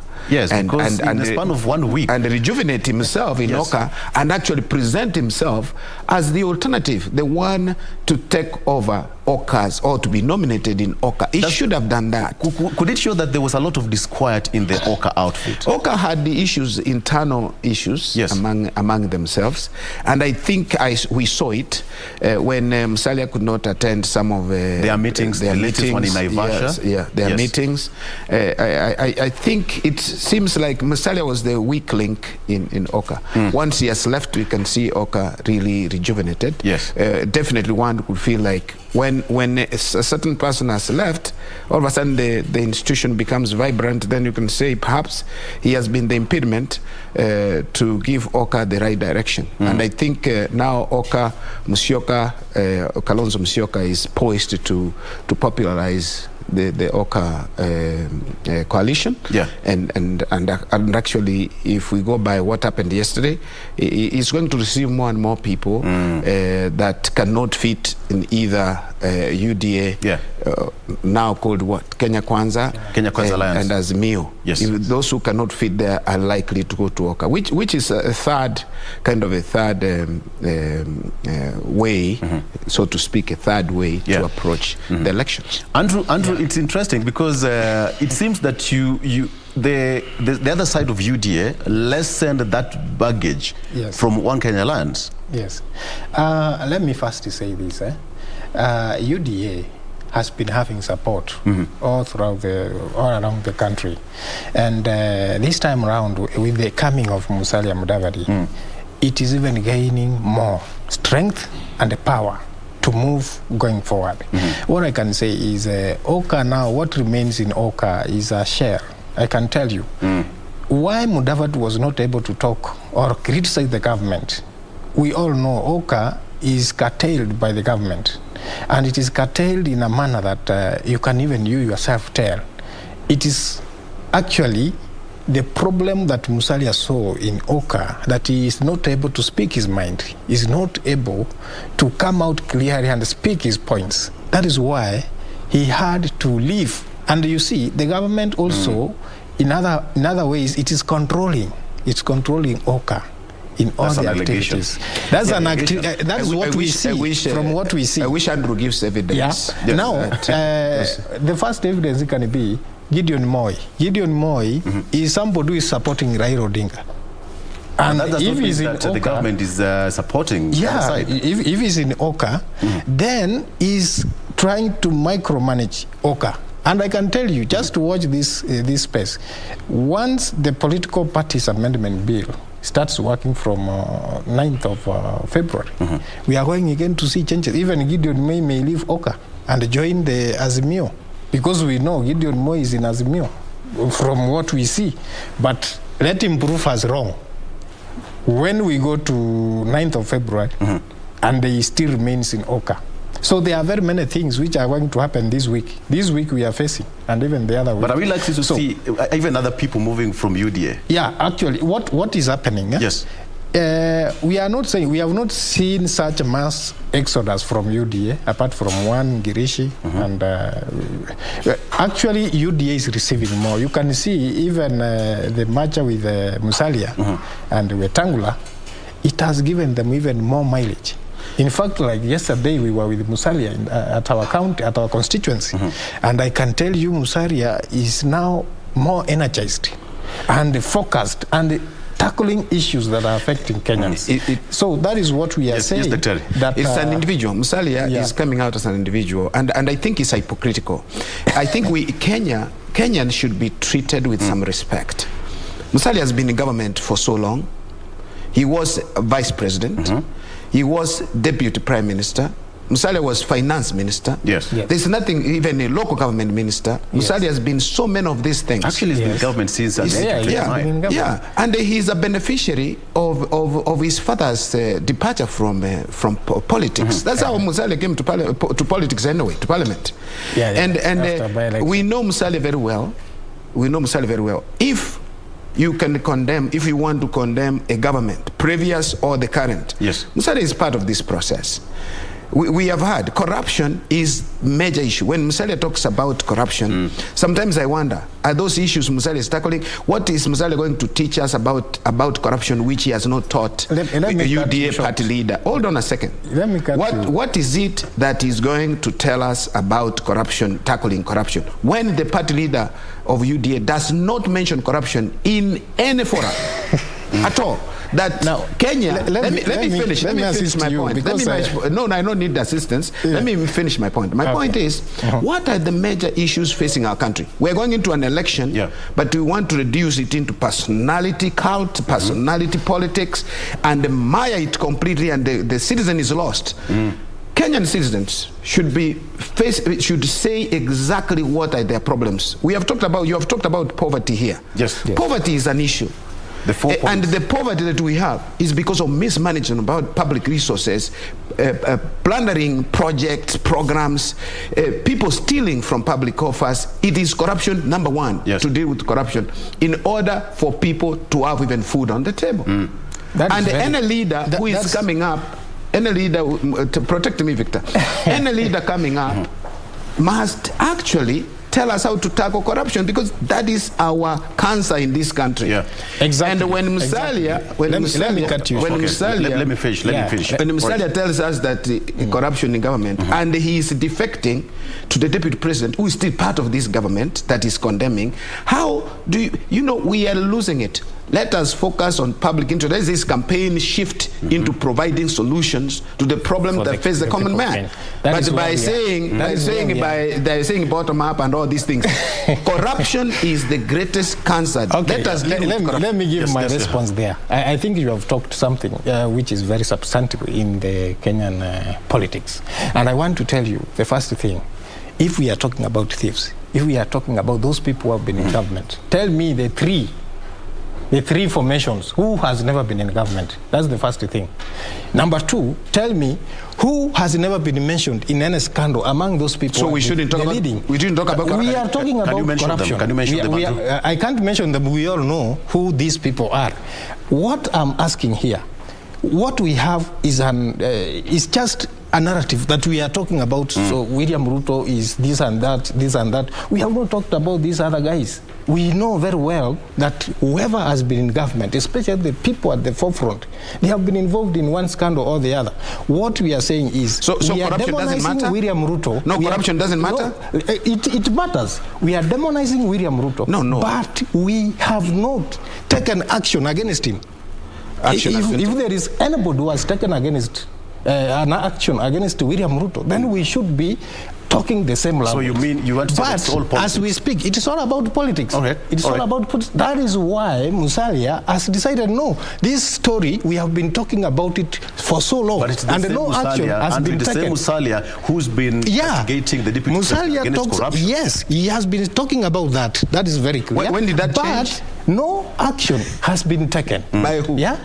But the deputy president is there. The deputy president is not the president. We can't blame the president. The president is a principal assistant to the president. Yeah. So we're supposed to take the responsibility. Is the president himself and the institutions that we have in this country. Number one, what we want to talk about, do we have our institutions in Kenya doing their rightful duty? And when they do that, Andrew, when they do that, just a minute, those who are able to speak about the government. The government is using all the government agencies, the DCI, that's what they say. The KRA to prosecute people who are opposing the other side of the divide.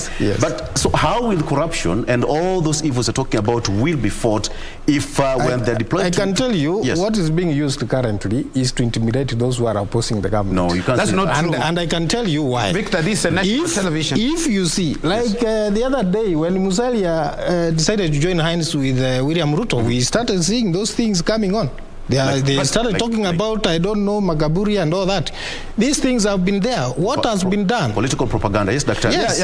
We cannot say, I would think, someone is free to say anyway, because we are in a democratic society, that when someone who is involved in corruption is being investigated, is being arrested, then we cry that this because they're on this other formation. Yes. It is not right for our country. And we put our country on a mode that will never get us out, even after this election, out of the hole that we have been digging since independence. That is why we must, let me say this, we must ensure that we do the right thing. Yeah, that's why we say the government should act on issues of corruption on spot, not to wait until when we have serious engagement like the elections we have this year, then start that one I agree. Let me finish my thought. That one I agree, and that does not then, when it's being done at this moment, that it is witch hunt. You can't call it a witch hunt. If government has done it late, you can't call it a witch hunt. Let us leave. Let us let the institutions do their job. But let us not prosecute individuals on a public opinion. Hold on. You had your time, Andrew. All right, carry on, Daktari. carry on. Yeah. So the thing is, government must be left to do its job. You know, there is the political part of government and there is the administrative part of government. And the administrative part, let the DCI do his job. Yes. Let all the agencies, the IG do his job. Let everyone do their job. The deputy president, for instance, you cannot link him to any job he's doing for the public, particularly as a deputy president currently, and even for the last 5 years. Honestly, it is a disservice, and we should recognize that fact and tell anybody who want to become deputy president in the future that you have 5 years to govern the country. We cannot be in politics all through. And I'm not saying that without bias. If he's listening to me, it is not right. You earn a salary as a deputy president and you do nothing in that office. In the future, it has to happen this way, that every institution should be left or should be empowered to be able to deliver. Issue of corruption, we know it. If Musalia's case is still alive elsewhere, Musalia knows. And he also knows, as I defect to this side, the opposite side, not the government. Let us deal with the political part. The opposing side might bring it up. But you don't find it palatable that when issues of corruption are raised, one side of the campaign does not feel comfortable about this. And I'm saying this, we need politicians, including you, including you, and you should learn actually to wait and keep you are keep talking your mouth. so long, and there are very many things you are saying I'm not able to respond. The one who is going to control is Victor. I'll give you time. I'll give you time. So this issue of corruption seems to be having a problem. You know, he has said this in UDA. This issue of corruption has a problem within UDA fraternity. We need to dissect this issue of corruption in public and admit we must do something about it. We cannot brush it away and say everyone is corrupt. Now let me just come in, and I think it's very important Kenyans to know that our country, Kenya, we respect institutions that we have in place. And number two, we must make our institutions work as per what is in the Constitution. We cannot allow to prosecute cases or issues on television, on newspapers, or the hearsays. We want to get evidence. If someone is involved in 1 or 2, 3 corrupt dealings, then the action is taken by the DCI or whatever relevant authority is mandated to do that. But that's what they've been doing all along. Now, they have been doing that, but at the end of the day, have you ever convicted William Ruto? Yeah, he returned the Muteshi's. Right? No, that one is not an issue of corruption. Oh, what was it? That is not an issue of corruption. Is it stealing? Let us stick to corruption. What is it? That one, it was not an issue of corruption. Now, number two, I want to tell you, we have impunity in this country. Why? If it were that today, you see the cabinet secretaries at William Ruto or Kenya Kwanza's campaign rallies, you will see them being chased around. But yesterday, during the weekend, we were having cabinet secretaries, we were having principal secretaries in Muranga. You saw the event of Azimio, La Umoja in Muranga. How many principal secretaries were there? How many cabinet secretaries were there?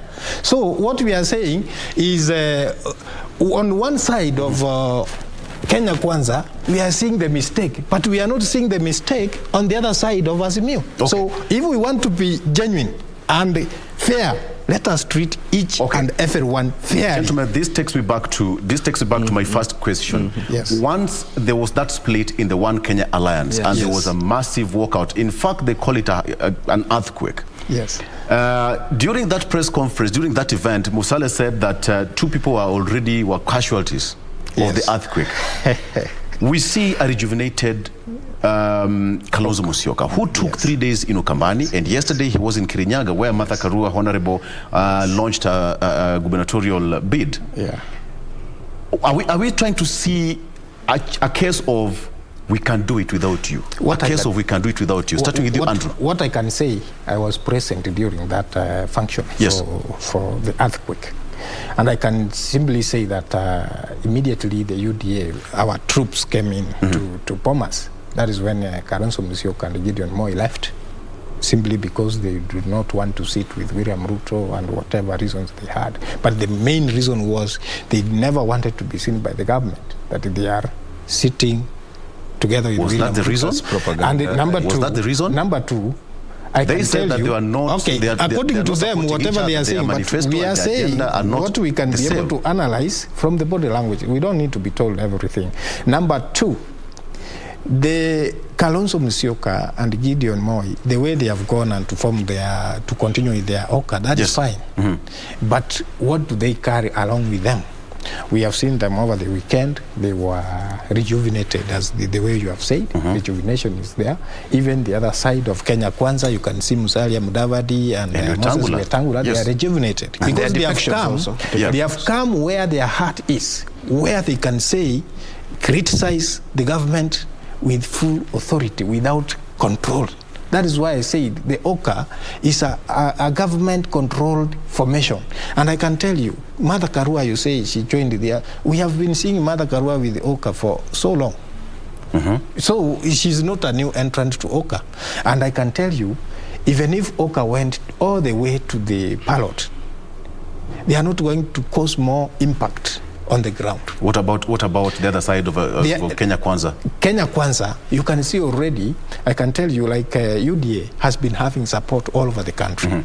And now, with the coming in of Musalia Mudavadi and Wetangula, even if you say that they have come with a few whatever votes, I can tell you, the Western Kenya, watch the Western Kenya politics. It's going to shift as time goes by. Let us have the complete formation. Let us have the roles, who is going to be the president, who is going to be deputy, who is going to... Those formations, the way they are going to share the positions, then that is the time now when we are going to say that the Kenya Kwanza and the Azimio and the rest, we are now going to face a really competition. But I can tell you, like the OCA, my observation is they are trying to raise their stake. Yeah? Yes. They are trying to raise their stakes so that now, whenever they are going to negotiate with whatever coalition, they have an upper hand on negotiating. But if they go to elections, still there is no much more impact. All right. The question again, somebody would want to get a clarification on is, what value does Musalia and Wetangula bring to the UDA table, Dr.? Because does it affect the political vote, the voting pattern in Western Kenya? And immediately that happened, we saw defections from ANC. Raila Odinga welcomed, members of UDA. We have got Nabulindo, who is a new member who was elected on UDA on ANC ticket. Yeah. We have got several MPs and MCs from Western Kenya. Maybe before he No, I should respond. His time. It's my time. No, it's my time. His time. Yeah, that's how it works. So, okay, fine. All right. So Musalia Mudavadi went to UDA. Yes. Not as a surprise, because it had been rumored earlier that Musalia is running away. So where they smoke, there is fire. Yeah, the way smoke there is fire. It was rumored, and he was saying it's going to work with Ruto, and he said no. I'm on my own man. I'm going to run for president. Even today, if he says he's going to run for president, if he doesn't, and I want to say this, if he doesn't, then Western Kenya, you should forget. You should forget. They're backing him because he is the son of Western Kenya, and he has promised to run, to be on the ballot. Yes. And the way they're campaigning, it doesn't look like Musalia wants to be on the ballot. So who is the big river in UDA and who is the small river in that outfit? Of course, the small river is Mudavadi, who is flowing into the big river, UDA, and most likely is going to be swallowed. Let's look at the defections. There are many defections that have gone. And again, you can see the trend, and this trend is not going to stop. They're moving to the new party, which came out of Ford Kenya. Yes. They are coalescing. DAPK. They are in DAPK, and there is a local politics. Actually, that is how politics played in this country, whether it's clan or tribe or whatever it is. Those formations actually start there. Politics being local. So at the local level, people are defecting.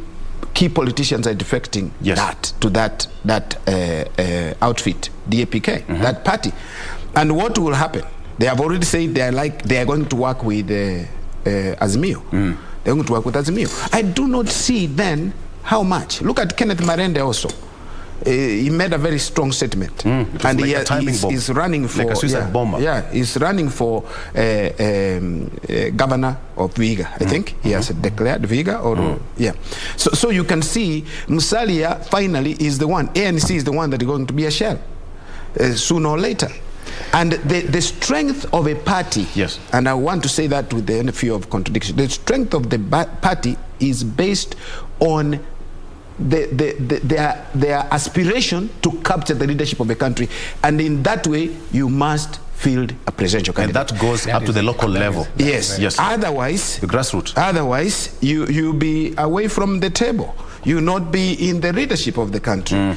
I would think that Musalia could have had good intentions, but I do not think that having been a deputy president, I mean a deputy prime minister, having been a vice president, finance minister, minister for local government, and other positions he has served in government, I don't think that Musalia's decision, maybe to play second fiddle, and I don't think he's going to be elected, nominated as a running mate of William Ruto.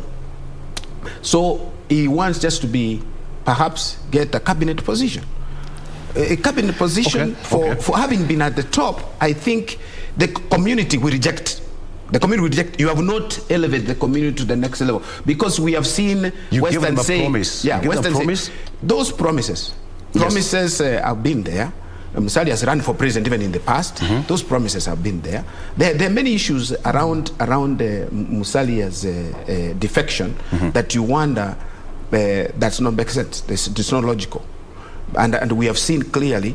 If everybody has not seen it, most people, and as an analyst, I've seen it. As a political scientist, I've seen it. Musalia might not run for presidency if things go the way they're going. And the running mate will be chosen from elsewhere because of the political structure, the ethnic structure of our country, and the way votes are spread across the country. Most likely, William Ruto would get a running mate from Central Kenya. So what does Musalia bring to the table? Then at the end of it, Victor, is then the people from Western who are beholden on Musalia to run for presidency would have been frustrated. Will feel shortchanged. Will they still vote in the ODA formation? I think that is the issue. Even if there are strategies, those are the issues they should deal with.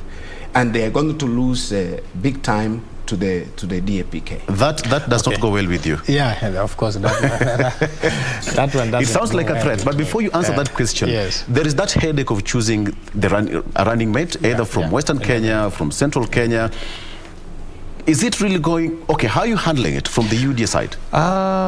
Okay, as of the moment, we have not been able to get to know how this is going to be worked on. But the two principles, as I say, the three principles actually, the deputy president, Musalia Mudavadi, and Wetangula, of course, once they sit and decide this is the way, and the party organs that make major decisions like those ones, they will be able to tell us now, this is where we are going. But I can tell you, the thing that happens in our Kenyan democracy is when a decision is made, you will see such a kind of reaction. You will see those who are running out of the party.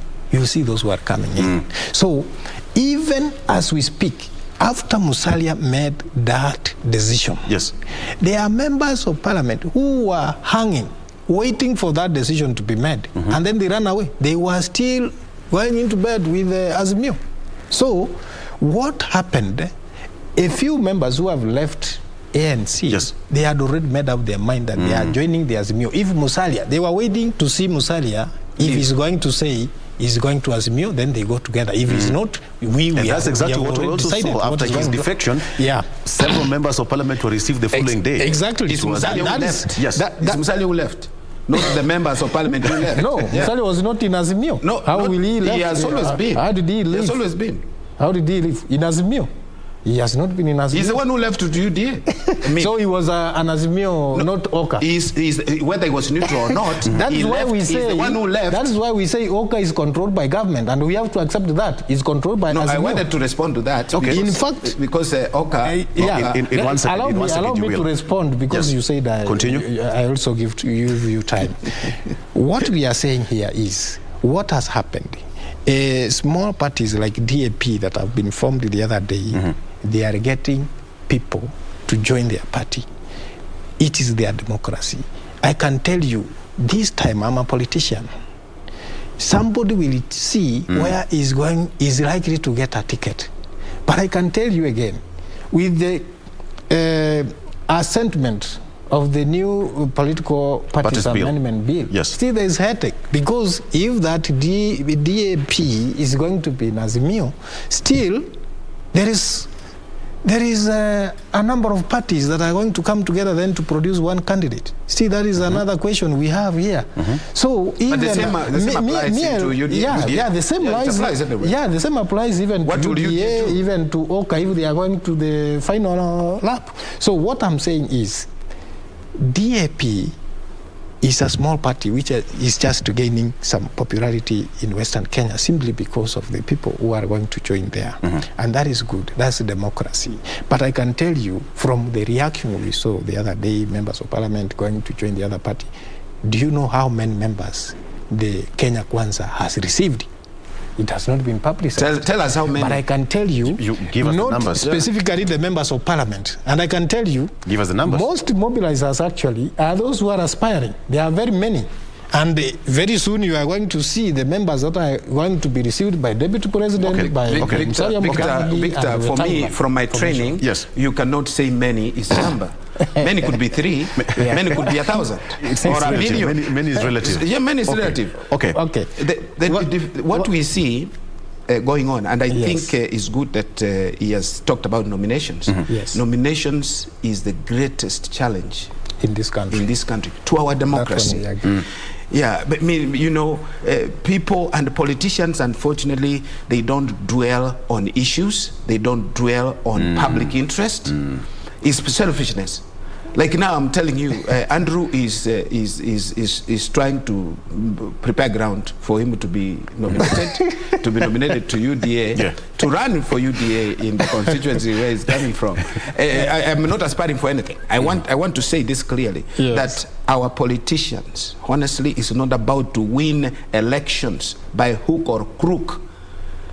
It is about playing it democratically, first and foremost, and also serving the national interest, rather than serving yourselves. Because we have seen people moving from Oka to another one, from UDA to Azimio to UDA or whatever, but on the basis of personal and private interests. Where is the public? We should be more committed to ideas and ideologies that one could say, I'm not defecting because I still believe in the ideology of Democratic Party, like in the US, or Conservative Party in the UK or wherever, and you remain there. But our politicians are prostituting. Today they are here, tomorrow they are there. I'm sure Andrew was perhaps in ODM before. He has now gone to UDA. Let me answer that one. So this movement is not based on a public interest or serving the public, getting to a position of leadership to serve the public, but to serve private interests. And we have made politics as an enterprise, as a business. You pour money, you buy voters, at the end of it, you steal to recover your money, to recoup your money. All right. Dr. just before you answer, let me ask you this one. Now that the political hemorrhage happened, and, you know, members of One Kenya Alliance also split, so what is the fate of One Kenya Alliance? The other principles remaining. We have got Kalonzo Musyoka, Martha Karua, Honorable, also joined them. We have Gideon Moi, and, you know, other members. So what is the fate? Are they going to stand to the ballot? Are they going to stand strong? I would say, I cannot speak for them, but as an analyst, as an observer of political events, so far I think they are determined to stand to the end. To be the third force? Yes. The problem could be also that politics, one day in politics is so long, things might change, they can drop the idea of fielding a candidate, or they can still continue that way. But as things stand, I think they are determined to field a candidate to run for presidency. Right. On the Oka side. What I wanted also to dispute, of course I don't speak for Oka, but unfortunately without evidence, we cannot say that the government is controlling Oka. Moi is a legend of Oka, of the state in that. Honestly, in public television, without evidence, I think would be unfair. Would be unfair to Oka. It would be fair if only we say what we see. But the UDA actually is controlled by the deputy president, who is still a sitting deputy president of the country. We haven't rejected which is a better evil, which is a greater evil. Okay. Now, let me just respond. I think there is a point he raised, which is very genuine and honest to the politics of this country. That nominations in this country, they are a great nightmare to every politician who wants to aspire for any positions. It is good he said, I might have, because UDA was formed the other day, so I was somewhere before UDA was formed. And I was in the ODM party, and I can tell you, nominations of ODM, you and I and everybody knows what happens. It is chaotic. Somebody can say that it's competitive. It is competitive, but very chaotic. Even those who win that nomination, they are not given the ticket. That is my case. Chaotic compared to now what I want to comment, we agree. We also like to see what will happen in the UDA. Yeah, exactly. You see, we saw what happened in Jubilee. The same accusations happened in Jubilee. So even in Jubilee, where the deputy president, who was the deputy party leader, took over, and they say they took over and they imposed candidates. What I'm saying is, the Kenyan democracy, we need to have parties whereby now we start competing about ideas, about what we are going to do for the people of Kenya when elected, not about I belong to this party. Even what we are saying right now, the OKA, is about where do I align. Even decisions being made in the floor of the House. You can see, we have Azimio, we have UDA. That is where. Now we are going to have Kenya Kwanza and Azimio. Those are the maturities now who are going to have a tug of war in the floor of the House. In the nomination process, which one do you support? Do you support the universal suffrage? Do you support the cherry picking? Direct nomination. Do you direct nomination or consensus? I always support the universal suffrage. That is the best, that the people on the ground will speak, we want so and so. The direct tickets, I can tell you, is about business.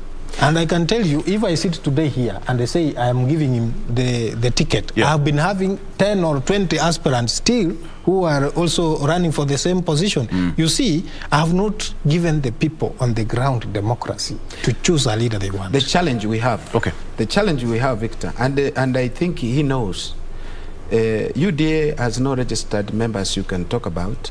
ODM has no registered members you can talk about. We remember the saga we had in 2017, where even my name was found in a different party, a party I've never registered, and maybe you are running for and maybe you are running for an office. So which means you go and be cleared by that party which you don't belong to. There is a problem in institutionalizing our political parties in the country. But why? One of the issues in the political management, meaning the institutionalization of political parties, is parties actually having formal membership, where I have a membership card of maybe UDA or ODM, and I'm a member and a committed member of that party, so that I can participate in the primaries. The universal suffrage is talking about.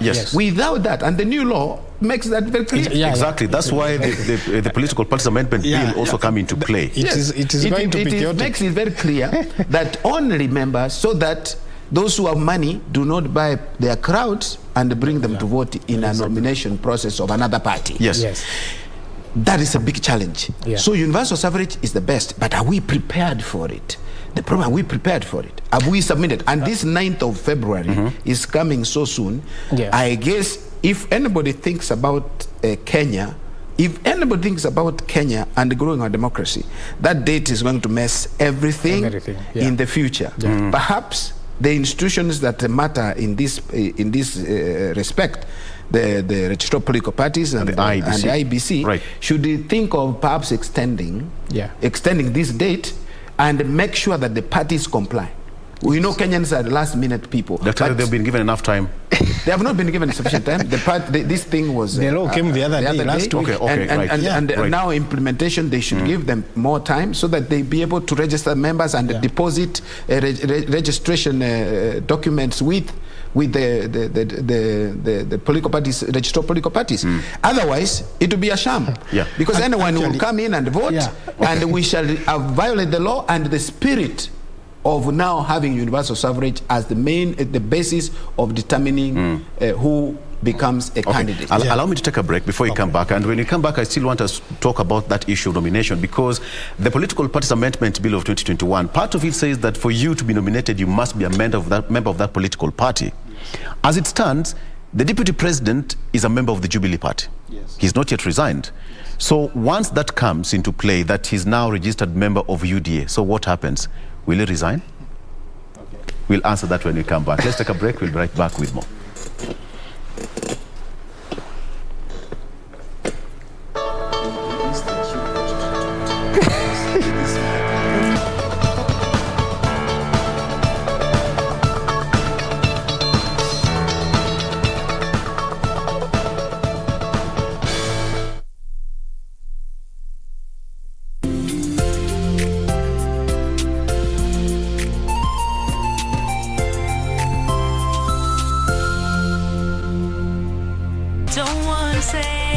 Don't wanna say goodbye now. That is something I just can't do, won't do. So I'm gonna say, walk with my friend.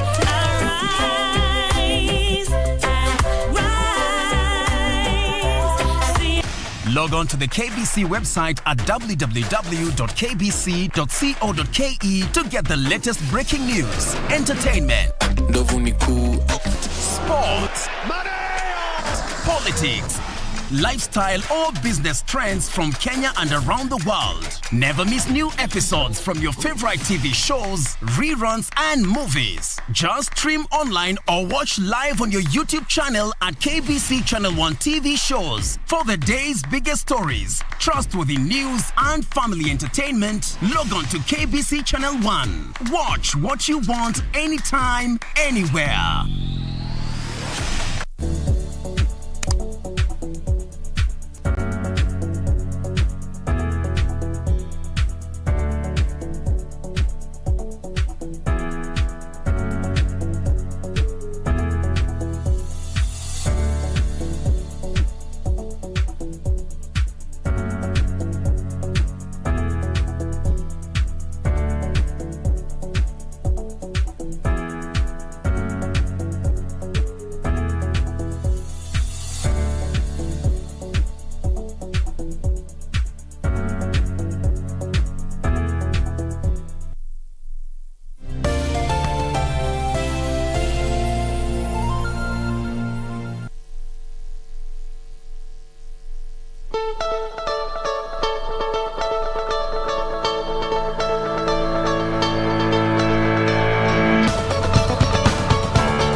And welcome back. Sometimes I just wish we gave you a sneak peek of what happens behind the scenes. But anyway, that is a story for another day. Let's continue with the discussion here with Daktari and Andrew. Let me come back to you here. Andrew, you're a member of UDA party. Yes. And the Political Parties Amendment Bill 2021 was passed last week, and the president already signed it to law. So, in effect, it's a law. But then now, 9th of August, most people are required by law to comply. We are in a catch-22 situation. The deputy president is a member of the Jubilee Party, and we have that part of the law says that you must be a member of that political party for you to be exactly. So what will happen to the DP? I'll first of all say this. The law that is in place now, because it is the law, it requires that you be a member of that party. How many months to elections? 6 months. Yes. That is the law. But now when we come to the deputy president, what does the constitution say? Also is another thing. So it's upon now the deputy president, our party leader, I respect so much, to make his decision because the constitution protects him. They have to run that term together with the president until the last day. That's what the constitution says. But then, now, when he's a UDA member, and now this political parties amendment bill is there, it states that he has to be a member of that party 6 months to elections. So at some point, he'll have to comply. But that's his own decision to make. But I think he's going to make a wise decision. Which is what happens to other members of the Jubilee Party who are in UDA right now? You know, we have, look at the members of parliament. A number of them have gone to other parties, DAP, UDA, all these parties. Most of them have changed, have shifted goals. So what is going to happen again? My question will come now. Again, do we look at the political parties' rules? Or do we look at the constitution? And what does the constitution say? Which is superior than the other? That is where now we need to shift our focus into and then get the decision. If all these members of parliament who have shifted to UDA, shifted to DAP, to whatever parties that they have shifted, if all of them, they have to resign, then cease being members of parliament, it means we dissolve parliament. Yeah. Then we start now campaigns. And I think that is the reason why this law was brought to bring some sanity into the political party. Yes, but now I can tell you that this law, at some point, yes, it is going to bring some sanity in the political arena, but at the same time, it has come at a time when it is even very chaotic. We have just talked about the nominations here. Yes. And the nominations are those people who are members of that party that are going to participate in the nomination process.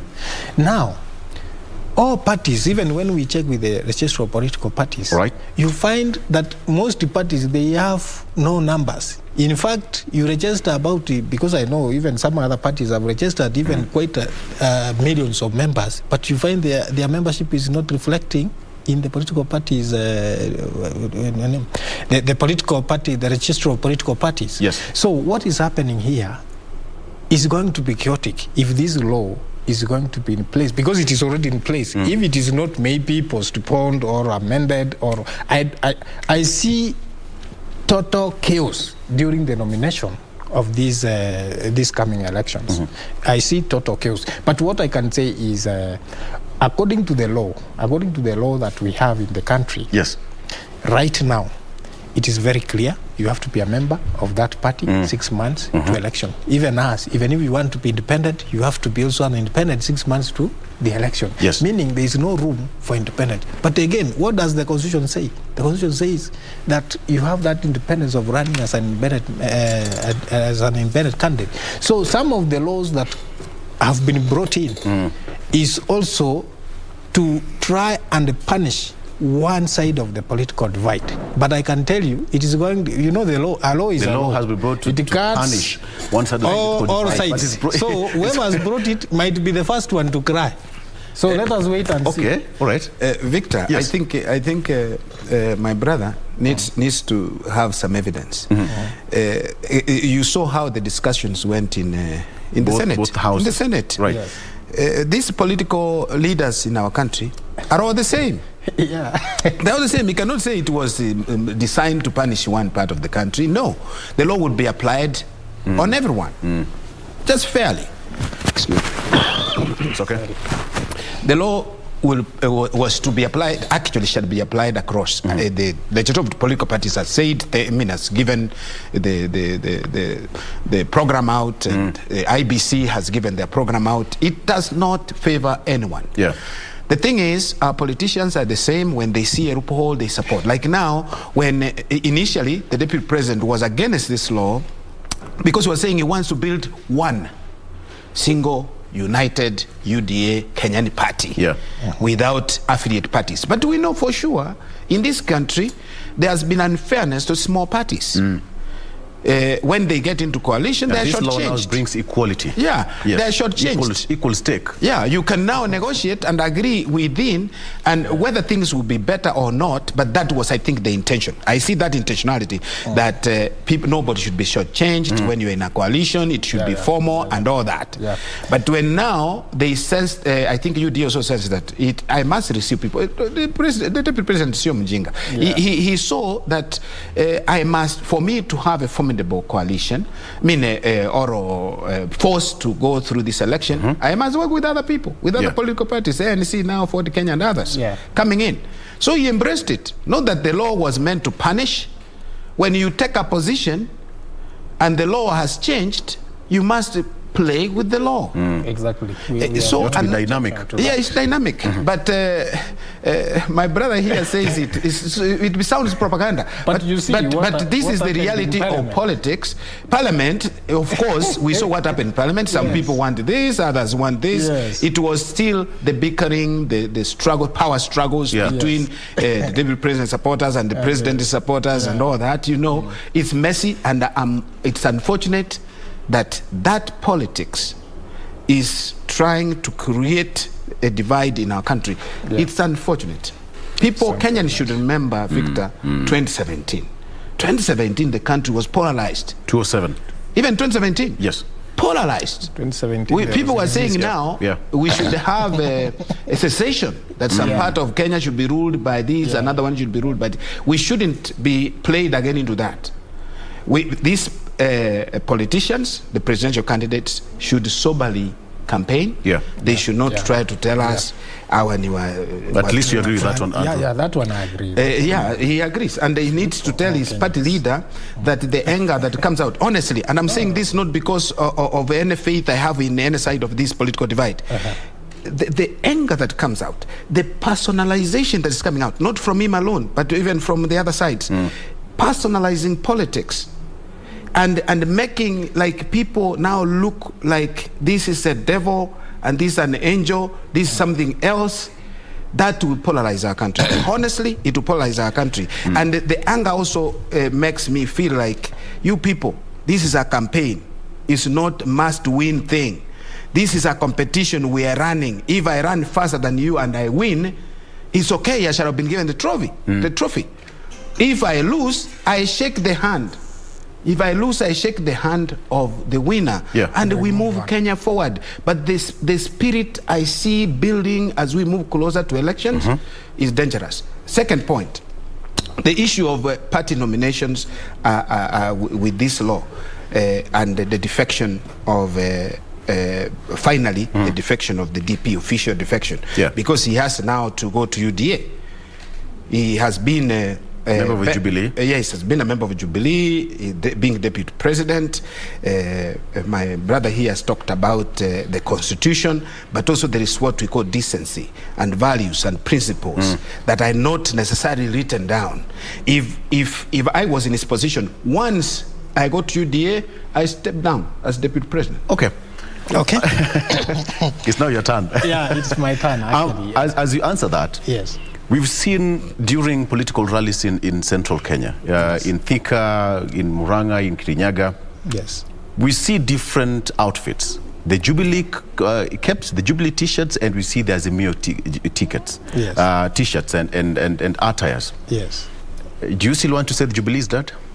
As you answer your question. Okay. I just first wanted to answer this. I think he has talked about the anger, the name callings and all that. To be very honest, the deputy president doesn't have that anger that we are talking about. I wish but to play a clip. What I can tell you is, if you watch those who talk from the Azimio about the deputy president, almost 90% they are accusing of this and that and that. What we want is politics of decency, the way you have said in this country. And number two, also let us accommodate each other's idea. I'm selling my idea. It's like going to the market. I sell my bananas, you sell your potatoes. Rather than abuses. Rather than abuses. Let us sell our policies. That is what we want. At the end of the day, it's a competition.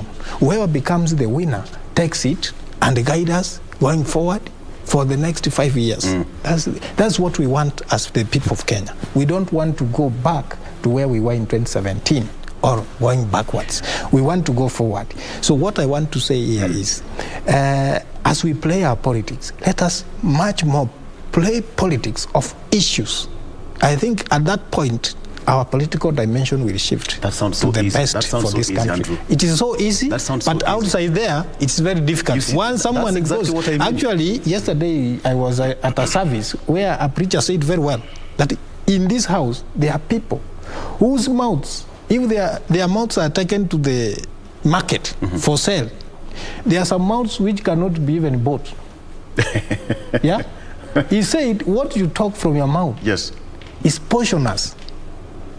Then rather keep quiet. Right. So what I am saying is, as politicians, let us try to guard our mouth and speak things that can build Kenya, things that can build our ideology, things that can make us move forward, regardless of our political party's affiliation. That is what we want as the people of Kenya.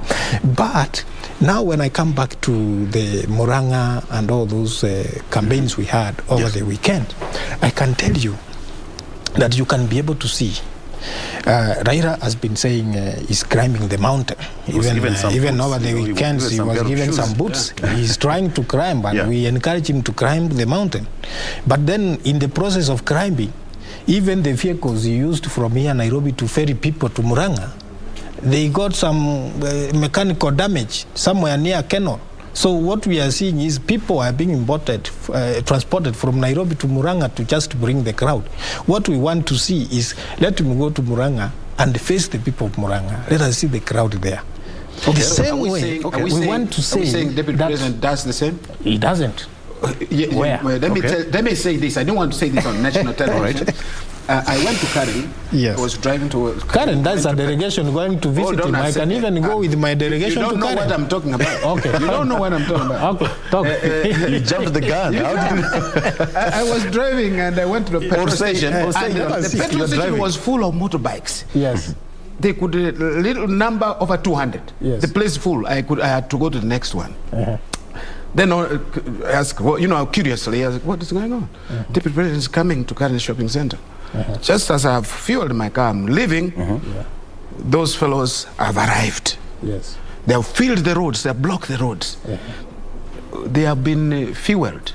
2,000 shillings for fuel. Yes. And they are the same people who move from place to place that day, and they paid. These are politicians. I see that. Hold on a second. I see that even at home. I see that even at home. Yeah, this is the behavior. Within this is the behavior of politicians. Now, whether the crowd was taken there or not, the thing is, and if they play, and you also play decent politics, as at least for those people also, that they had their own meeting in Murang'a. Their leaders were there. They were not ferried from anywhere. The MPs were all there except 2. I watched that thing. I usually watch. Only 2 were not there. Elected officials. Only 2 elected officials were not present. And the other church leaders were there. Leaders from the cultural groups and all that. I saw a cross-section of people. So, of course, you are like in a campaign trail. You could say that in a campaign trail, but we're here to analyze what is going on in the political arena.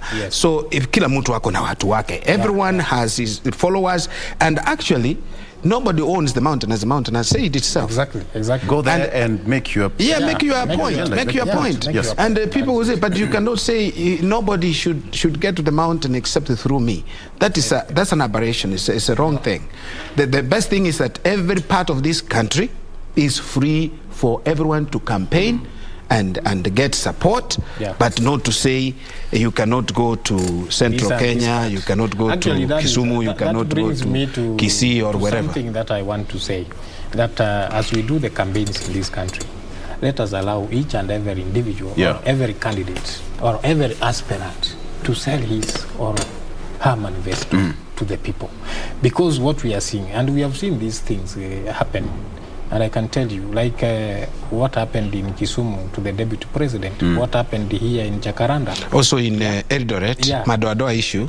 Don't just speak. Statement made, and actually that statement was misquoted, but I don't want to go into it because that is a case that was handled the way it was handled. No, it is still in court. It's still in court. Whatever it is in court or anything, I don't want to comment about it. But what I want to say is what we have seen in Jacaranda, what we have seen in Kisumu, the deputy president being stoned, that is a very serious. And you know, that is how chaos starts in the country. But what we want to do is caution our people, our supporters, not to do such a kind of acts to any candidate, regardless of who he is that has come to our place to do the campaign. Let us listen. If we don't want to listen, let us stay at home. No one is forcing you to come and listen to someone who you don't want to agree with. Something briefly as we come to an end, or the front page of the Standard.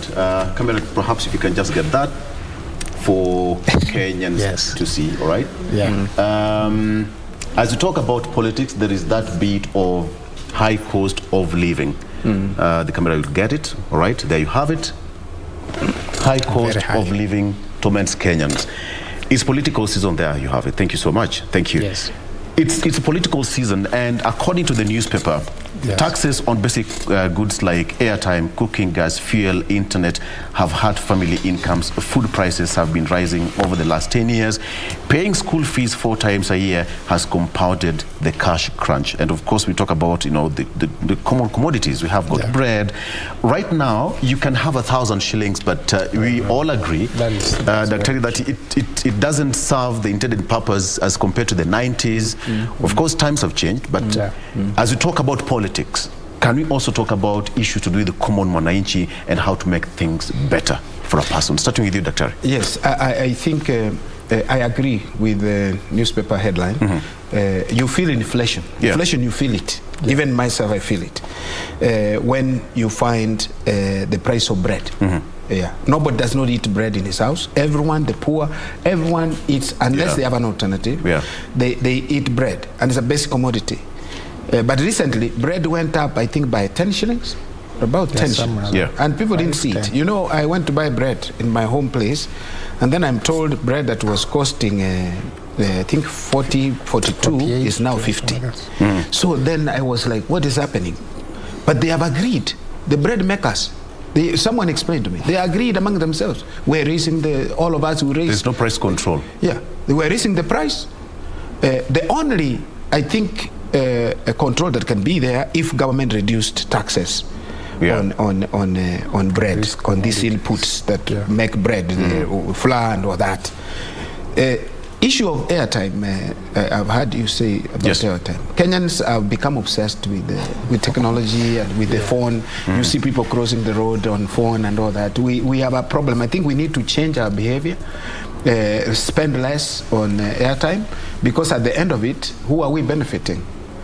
It is Safaricom. Then Safaricom declares 40 billion profit at the end. The telecommunication companies, right? Telecommunication companies. And the parliament should do something. If these people want to be legislators, there are things to be controlled, at least negotiated, even if you cannot control. If you're in a free market economy, they cannot be negotiated. Power, you know, power, we are paying painfully, and these people are so ruthless. They come and disconnect the power. And this is what makes business. The problem we have in our country is that we do not have poor policies. Policies, even taxation policies, that protect the welfare of the poorest of the poor in our society. It's like we raise prices of everything and we expect everyone to survive equally. I think the issue of inflation is real. Government has to do something. The central bank has to do something. Treasury has to do something. This should be the conversation on how to cushion us from now on.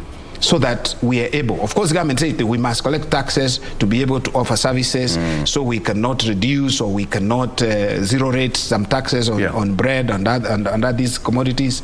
But it is necessary that the government and actually when you look at the two principles, that's Honorable Odinga and the DP, all of them are talking about reviving the economy. All right. So to an extent, all of them agree that the country's economy is not so good, and the common mwananchi is feeling that pinch. That one is a point there, right? They all agree, but the strategy is different. Okay, one is talking about the bottom-up economy. There's one saying he'll give 6,000 to Kenyans who are not working. There's one who is saying bottom-up economy. And you see, this approach is what will give us the result, the end result. The government of Kenya has not been able even to handle the elderly issues, and even the kazi kwa vijana, kazi mtaani has been there. The government has not been able to make it roll out the way they said from last year, December, I think, or through to this. And even today we have seen that they are not able to start that program. So what are we saying then when we say that we are going to give 6,000 to every Kenyan who is not working? How do you know I'm not working? That is another thing. So what I want to say here is it's unfortunate for Kenyans. And I can say honestly, the high cost of commodities, the basic commodities that we use every day is skyrocketing. And I can tell you, I'm a politician and I usually go to this Vijiji, and the kind of life I see people living there. Someone misses a meal 2 days or 1 day. And there are very many of them.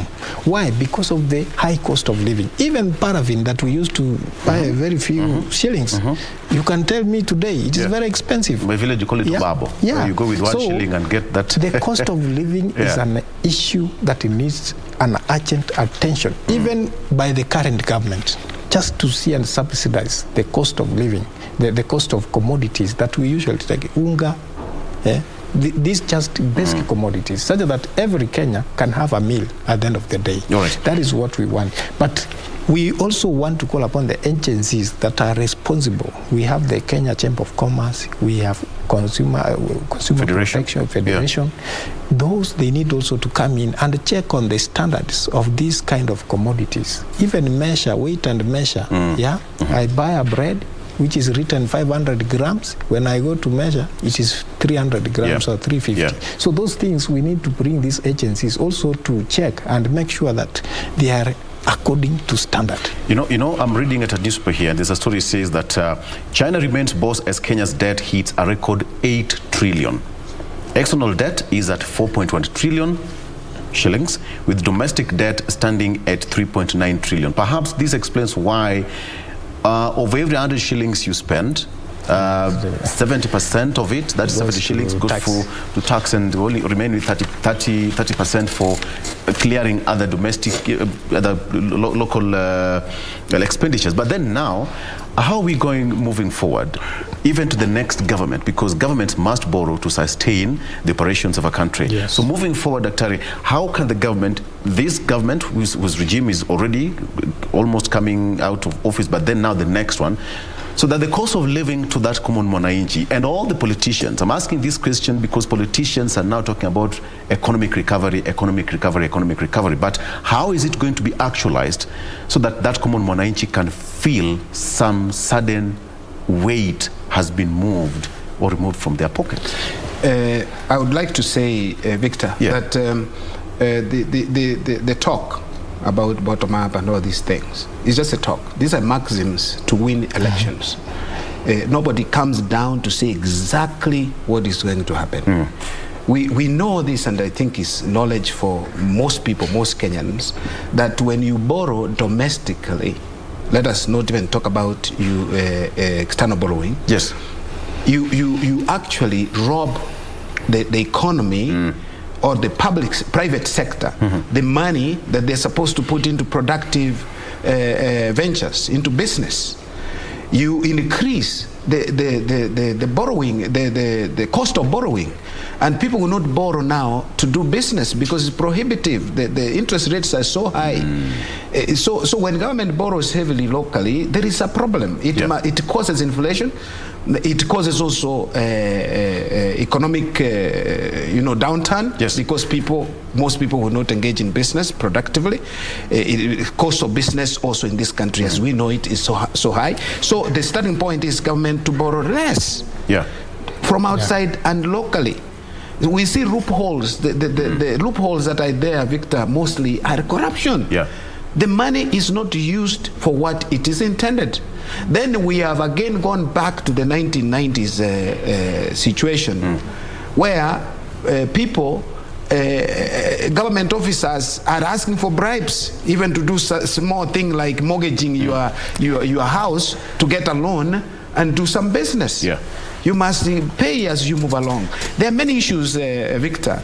What we can do as I complete in 30 seconds. Yes. We should create an enabling environment. Let the banks, KPLC, and all these lower interest rates, lower the cost of power, and people will do business and benefit themselves. Let for economic growth to be realized, we empower the farmers, reduce the prices of inputs. I saw in the newspaper, I think it was the Nation newspaper today, where they're talking about the price of fertilizer having skyrocketed, price of maize seed having skyrocketed. How would farmers make anything out of that? We should also actually be able to attack that at the base. Infrastructure development, value addition to farmers, marketing our products, local agricultural products abroad should be the priority of government.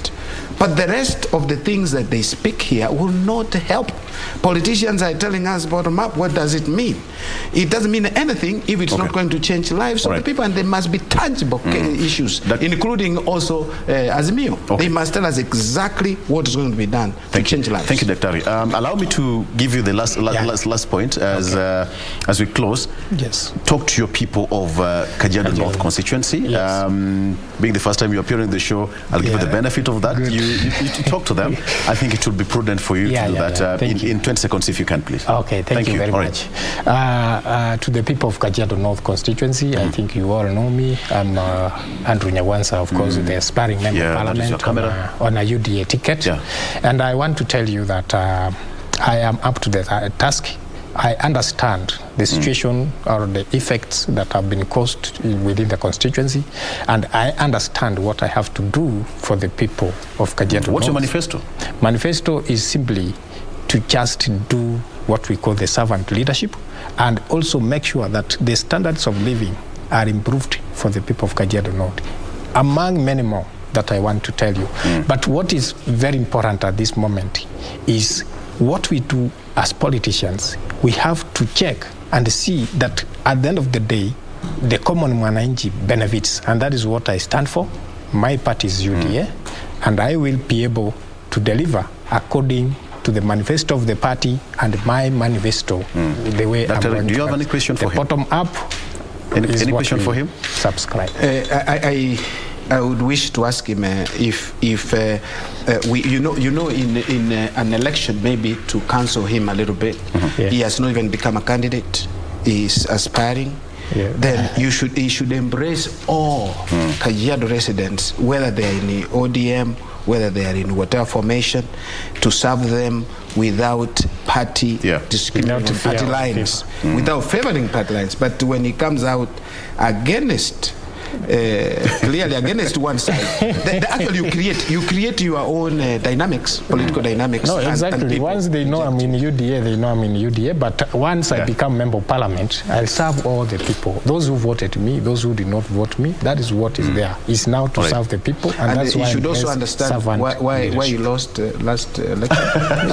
So I can do a correction. I do understand because. Okay. Gentlemen, thank you so much. We've been speaking to Dr. Richard Bosire, who is a University of Nairobi lecturer, political science, who is also a political analyst, and our new member here who is also joining us as aspiring member of parliament, that is the Kajiado North constituency, Andrew Mokoro Nyangwansa. Thank you so much. That's where we leave it at that point. We're taking a break. We'll be right back. Thank you. You know I have a vote. So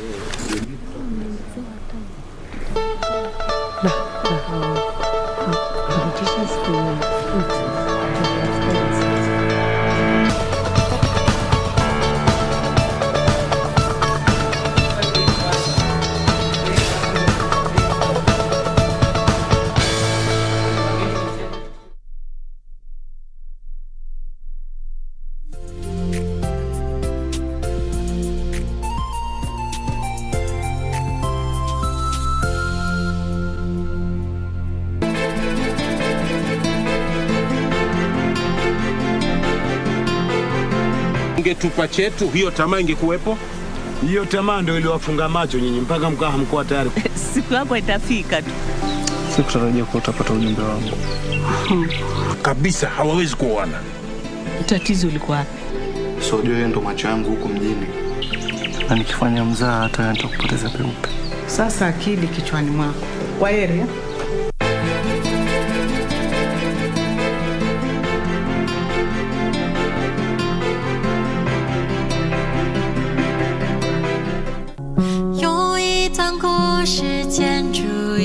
I want you there to share in my happiness. Please come, okay? I create opportunities for myself. Others don't give them to me, and no one knows what I want better than myself. Mom, what do you think? Great. But we should have told your dad in advance. I shouldn't be here tonight. They're making a toast. I don't know if it's proper for you to go in right now. This isn't proper. That'll be fine. It's already taken care of, right? 有一段故事建筑一座城堡，回忆放进去后就不再打扰。 Mundos divididos por una sombra de traición. To tell him that I'll do whatever it takes so that he returns what doesn't belong to him. And to show the people of Puebla what a monster he is. I want everyone to know I won't rest until I see him in jail. Fabricating evidence is a serious crime, you know. I know that, and that's why we're not going to say anything about it. If you think that by being drastic you're going to fix your problems with the Ferreros, you're making a big... What happened? Sir Demian tried to rape Letty.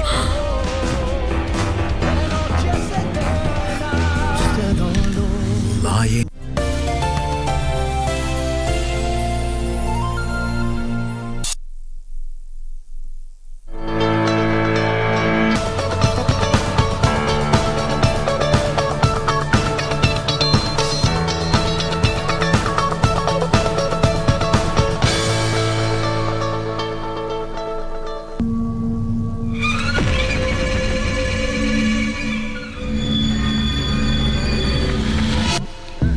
A village in shock.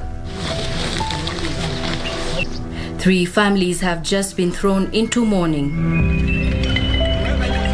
This is at Marani in Kisii County. The deceased did not die of sickness or accident. No. They were frog-marched from their houses to an open field where they were hacked by machetes and then set ablaze. This after the 3, a man and 3 women, were allegedly linked to witchcraft. Kukuwa na kitu ya kudhibitiza ama expert ya kusema kulikuwa uchawi mahali. Na hata hao watu wenye waliuliwa ama walichomwa sio watu ambao walipatikana nje ya boma zao, ni watu walikuwa miji yao, waliendewa asubuhi wakachukuliwa na watu na hao watu wakawaua. Ni watu wamechomwa katika hali isiyoeleweka. The lynching happened on October the 17th. Fast forward to 10 days later. A somber mood is discernible in Mwanmonari village at the burial ceremony of one of the victims. 62-year-old Sigara Onkware. Sigara was among the 4 lynched on the same day on claims of practicing witchcraft. Others include Jemema Mirongo, who is 60, 57-year-old Agnes Ototo, and 85-year-old Sindege Mayaka. The day preceding Sigara's funeral, we visited some of her family members, yet to come to terms with what befell their kin. Mama yangu kitu na mwe kitu maneno ya samba. Wanamwona hapa wanamkimbiza na panga. Tena yakuja sisi mama yangu alichoma mara kwa nini wakimbiza wafanya nini? Wakaenda. Nimelelewa hapa. Sijai sikia tie ni mchawi hata siku moja. Sasa hiyo mambo imekuja jana kigafla. Tumeshinda nini mbaya?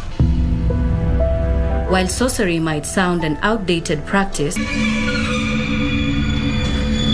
it is a familiar and common cultural practice in some African communities, appreciated and feared in equal measure. We must really understand where this came from. We have soothsayers, we've had diviners, we've had healers, we have medicine men and women, you know, and all these other categories that have all been lumped into the thing of witchcraft. In this case in Kisii, it is suspected that relatives are setting up their kin for mob justice with a view to eliminate particularly the elderly, the widows, or the mentally sick, to dispossess them of property or fast track the inheritance process. To therefore lynch older women on whatever grounds is unacceptable, traditionally, culturally, but also by law. The core issue is really land, property. So worrying is the trend that Kisii County Governor James Ongwae has appointed a task force to unearth reasons behind the extrajudicial killings. The women who died in a shameful manner in the hands of fellow villagers deserve that justice, the just governance of men. Na hii kamati ikimaliza ni maneno, baada ya uchunguzi itafanywa hapa na sehemu zote za Kisii County. 6 suspects were arrested over Marani witchcraft killings and arraigned before Justice Rose Ougo. They were Amos Nyakundi, Crispin Ogeto, Peter Angwenyi, Brian Mecha, Ronald Ombati, and Justin Morara, who pleaded not guilty to murder charges. Justice Ougo set November the 9th of 2021 as the date for hearing application for the suspect's release on bond, while the hearing of the case will commence on the 16th of December, the year 2021. One can only hope that this alarming trend of cold blood murder of the old persons will come to an end. Old is gold, the saying goes. But with the plight of the old in this case, is old still gold in this age? Reporting for KBC, I'm Nisi Imano.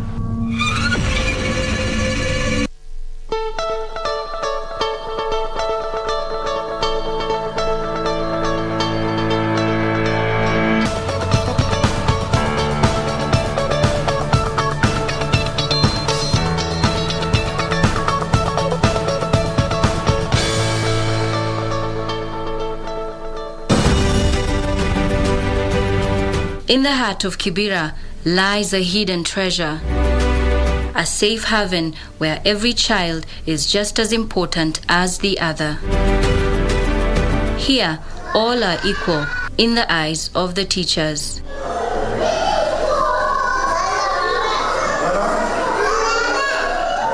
The school is a Tayani within Kibera. It admits children with all sorts of learning disabilities, offering them equal opportunity to the right to education.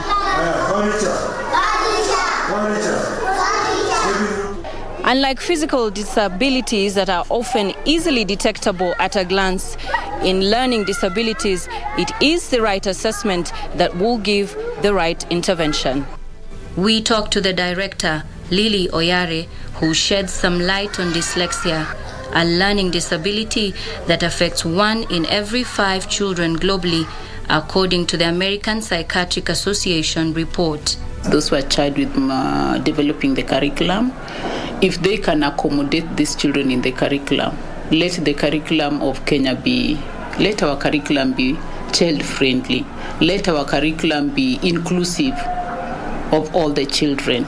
Dyslexia affects areas of the brain that process language, hence children with the disorder tend to be late in talking, can be slow in learning new words, and may delay in learning how to read. Dyslexic, these children have got difficulties in skills, learning, writing, and even reading and even remembering. There are those who write sounds looking the other way around. There are those even you teach them and they cannot even remember. Even if you do for them, they cannot even write. While dyslexia has no cure, it can be managed, and individuals with a disorder can live normal lives as fully functioning members of the society. Earlier, before coming here, I had a conversation with a mother of 2, Kaimuri Karauki, who in her early life experienced dyslexia. My reading was that of a, 4th grader, and I had already done high school, and so that's when she did the assessment, that's when she told me I had dyslexia, and I'm like, what? Of course, spelling that word was horrible. But anyway, she explained what dyslexia was. It was a disability in reading, not because I didn't have the intellect, but because my brain is structured differently. You need to know that there are some gifts for dyslexics, like we see the bigger picture. So if I'm going to be solving a problem, I don't think of solving it in a small space. So we look like we have grandiose. If I'm solving a problem, I want to solve it in maybe a grand or global perspective of that problem. These children can make it in future. Now that if we cannot go along with others, there are times that this child would be very much important, not necessarily that he has got a problem with the dyslexia or any other condition. All children are equal. There is no disabled child. And given an opportunity, all children thrive. After all is said and done, one can only wonder, will the concept of inclusive learning for all hold?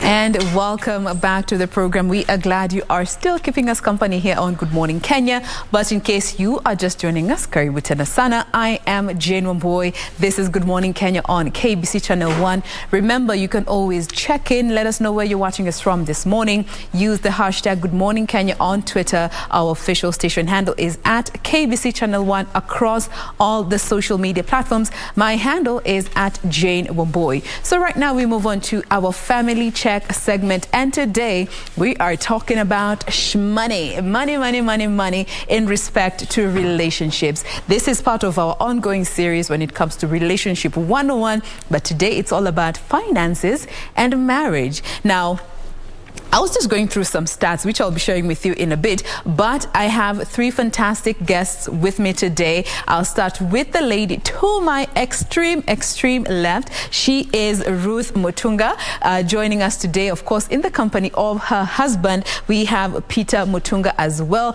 They are the couple that we're going to be discussing this conversation with here on set. And we also have Anastasia Kihuaga, who is a family and marriage counselor, all coming in to share with us from their part of knowledge and experience. Good morning and karibuni sana.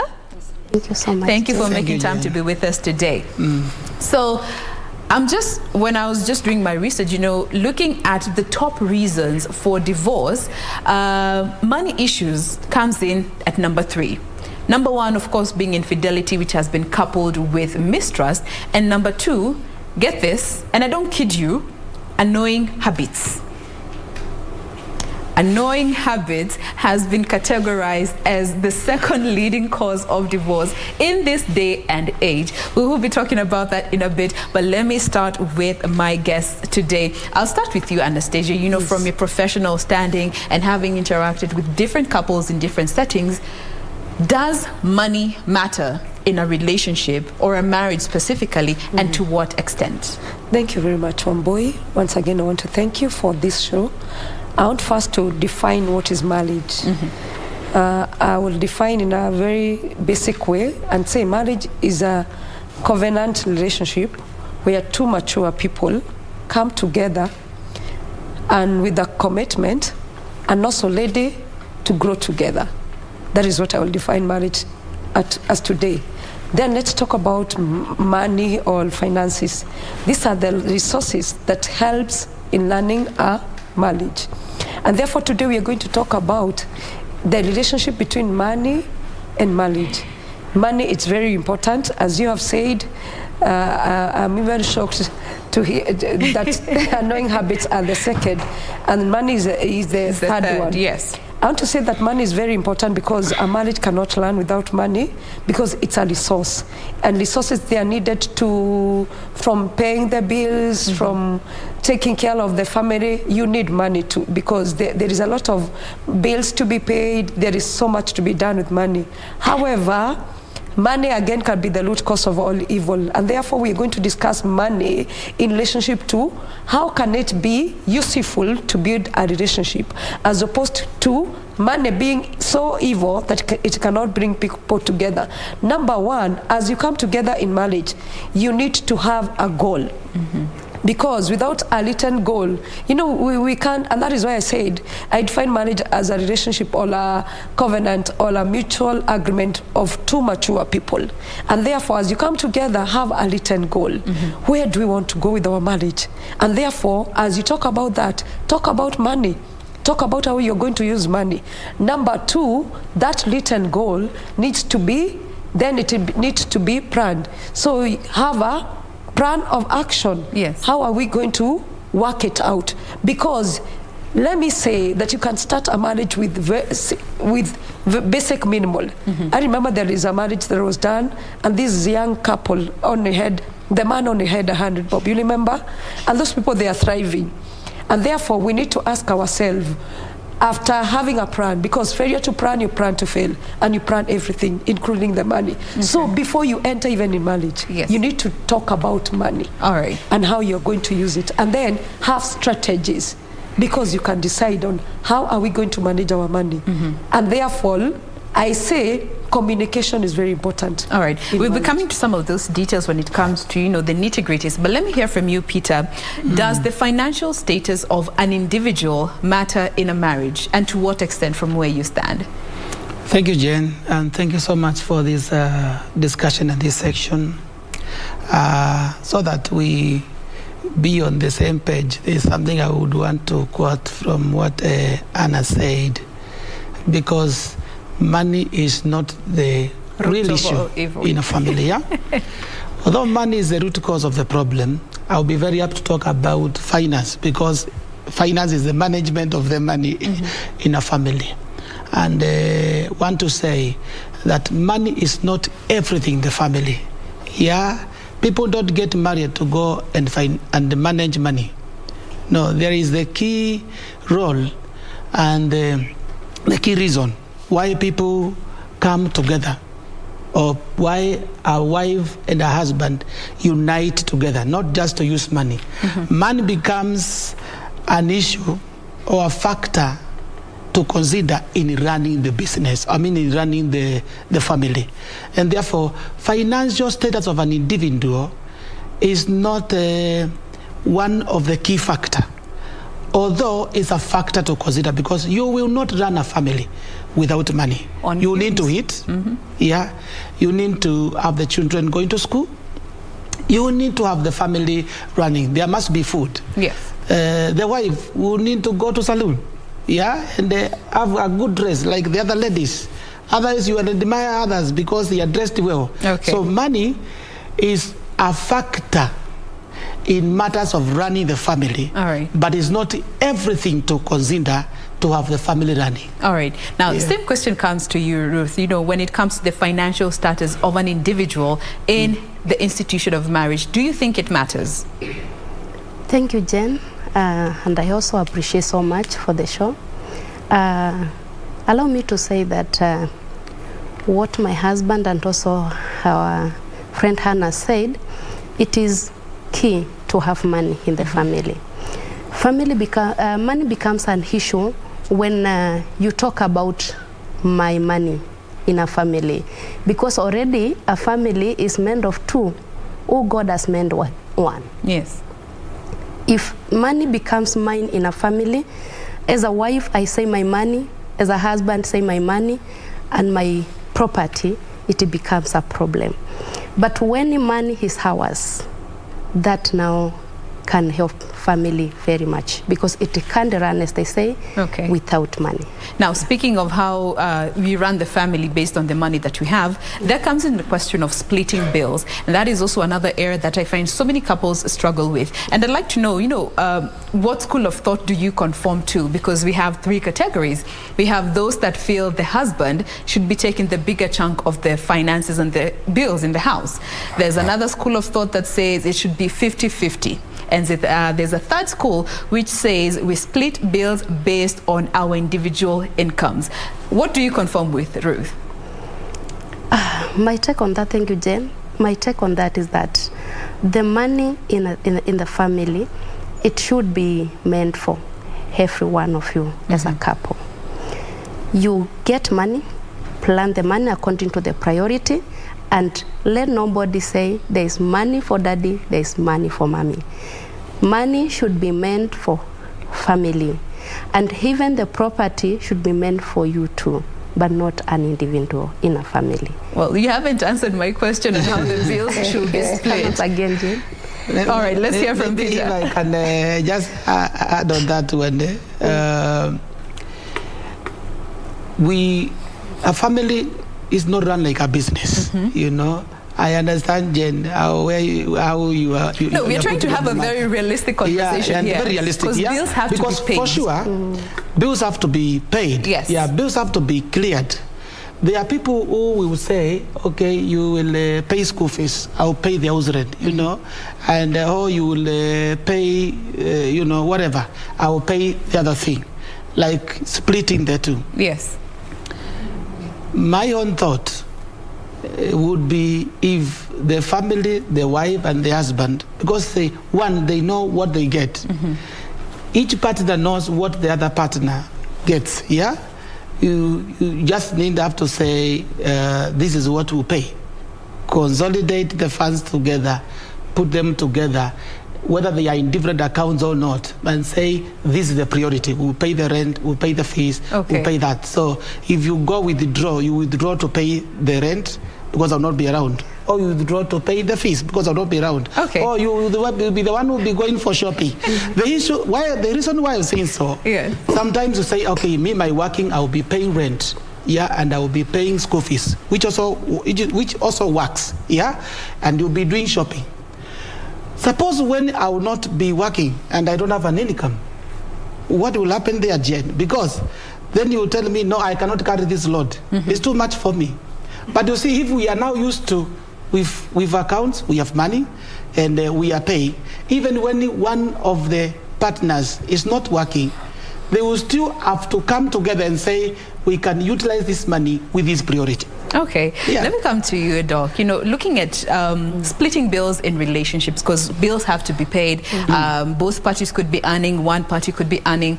What is the best way you would advise a couple to go about this? Because we're living in a time where Steve Harvey is telling people the man should cater for 85%, woman 15%. What do you advise? I want to say, I echo the sentiment of the couple. Yes. And one thing I want to say, that these two different, I said marriage is a union of two, and there is that mutual agreement. However, these people, they are coming from different background, cultural background, and there is something else that has emerged in the current age, the social status. And there are people who are succumbing to social pressure because they want to do as others are doing. But I want to say, let there be an agreement between a couple. You can either decide we are going to split the money into two, or you decide you're going to have a pot whereby you have a common pool where you put your money. All you say, you agree on how you're going to use the money. Because if you don't agree on how to use the money, as Ruth has said, maybe you're earning 50,000 today, tomorrow you're not working, and you're the one who's paying rent, meaning the rent will not be paid. Are you going to steal? So I am for the opinion, let there be a common pool whereby there is that transparency that this is what I have and this is what I have, and let there be a budget as opposed to splitting. As opposed to saying that I'm the one who is catering, because if you say I'm the one catering for the grocery or I'm the one taking care of the food, sometimes I'll say you will not eat as per my pocket. Okay. So let there be that agreement, and that one will work well by there being a transparency and then having a budget, even as you're splitting. Because honestly, if my husband is earning 20,000 and I'm earning 50,000, will I allow the kids to be at home? Then there is a problem, and that one may be from my culture. Like from where we stand, Wamboy, I understand the man, of course, is under pressure because they need to foot bills, they need to pay rent. Because even the ladies will tell you, I've worked with many, and they're telling me, how can I live in somebody's? How can I live with a man? And I'm the one paying for him rent. You know, it's awkward. But if we have a budget, you know, a man he's the head of the house, and we still respect him as the head of the house. But again, there has to be that respect whereby the finances, we are in times of economic strain. All right. And the economic strain, sometimes we can push somebody off offside. Okay. And therefore, let's work with a budget. And budget will help us to bring the transparency of our finances. All right. Now, Doc, and still keeping up with you, money habits is also another area that so many couples struggle with. They say two opposites always make the best couple. You find a relationship where one partner is a spender, the other is a saver, or both are spenders and both are savers. Yes. But now, understanding your partner's relationship with money, why is that important? Even going back to understanding how they were raised, to know, so as to understand why they behave the way they do with money. Yes. Why is it important to understand your partner's history and relationship with money growing up? When you understand where your partner is coming from, like the background, you're able to know their personalities. Yes. There are people who are the outgoing, you know, the happy-go-lucky people. And once they see 1,000 there, you know, they just go do a salon, do their fingernails and all that, and do the art and makeup. But there's somebody who will see 1,000 there. Because of their personality and their background, they were raised in a way that I need to plan for my money. Like, we need to start, their families whereby we need to start early. Like, personally, when I'm training my children, if my daughter is going back to school, I tell her, bring the list of the things you want. Why? Because I want her to know that there is budgeting. Because there are people who are impasse, and there are people who are spendthrift, depending on the personality. The sanguines, of course, if you're married to a sanguine, be ready to be taking her out every now and then. Why are you pointing fingers? If you're melancholy, you must work with a budget, because there are people who are rational. Yes. They will plan everything. If you're with a choleric, it's my way against your way. Yes. If you're with a phlegmatic, that is a person who will just be quiet. Sometimes they agree or disagree, but in a quiet manner. You may ask them for money, and then they will never answer. So get to know, where is this person coming from? Apart from that, there are people who are raised by people who are spenders. They had money. Me, I'm raised from a family whereby we had a humble background. Yes. And we are used to being conserved and reserved in terms of money. And that is why I say it is important, Wamboi, yes, before people enter into marriage, let them go through a proper premarital counseling. That is where you'll talk about money, talk about personality, talk about how you'll start saving. You know, Wamboi, you can enter in a marriage, and from the word go, we decide that I'll be saving 100 bob every day. You know, every day 100 bob from both of you, and then bring them into the pool. And then after bringing them into a pool together, you start growing. Because we are living in times whereby people are entering into a marriage as a for commercial purposes. Okay. Now, let me come to you, Peter. You know, still looking in line with understanding your partner's background and how they grew up around money, there comes in the question of investing. And we have seen so many conversations around this. Don't invest with your wife, invest with your wife and your husband. What do you advise when it comes to investments in a marriage with your partner? Are you pro investing together because, you know, together is better? Or are you pro separate investments because, you know, business and relationships, they don't mix? They don't mix. Thank you, Jen. Yes. Investment, since this is in view of a family, yes, I would also want to be more concerned about the view of a family, because from the one go, family is a union, is a unity. It means that people are working together, living together, thinking together, doing everything together. And therefore, when it comes to investment, there should be no difference of that now togetherness here, Jen, is not going to work. Yes. Oh, here, you see, here I have some 10 matatus. You see, I'm the one managing the matatus. Please, we should not, here we should not talk. No, there's nothing like there is a field where we're going to exclude the unity. You know, marriage is an institutionalized relationship of unity between a husband and a wife. The unity matters across all the areas in matters finance. There are people who realize, or even fail to realize, or fail to know that their wives or their spouses have invested. They have 3 plots, and they were not aware. And then they come to ask them, who has given you the money to build those 3 plots? You have to tell me. And this began, okay? There are people who realize, kumbe my husband has a wool estate. I never knew. You know, and even others, Jen, do you guess that others even, they die when their spouses do not know the investment they have made? And the investment is squandered by the lawyers and the people who are taking care of the will and all that, because your wife doesn't even know the will. So the good investment is the investment that is going to be run by the couple together. So, whether I will be there as the director and my wife will be the manager, it doesn't matter. But as long as my partner is aware of the investment we are going to put, that one helps. So that even when I am not there, my wife was there. She could see how we were running the business. It will not just go off. You have seen businesses and investments that go off when one partner is not there. The other partner squanders the money, and that is all. So the good investment is the investment where we have the family as a couple running the investment, or be aware of the investment in the first So even if you're not investing together, at least the other partner knows being aware is very of key. the business venture. You share the same sentiments? Yes. All right. Now, when it comes to protecting this investment, do you think before a couple gets married, are you pro-signing a prenup, so that you separate what I had before this marriage and what we will amass during this marriage? Thank you, Jen. And you have quoted something which is very good. Yes. Before they come together. And allow me to say that there is where things begin.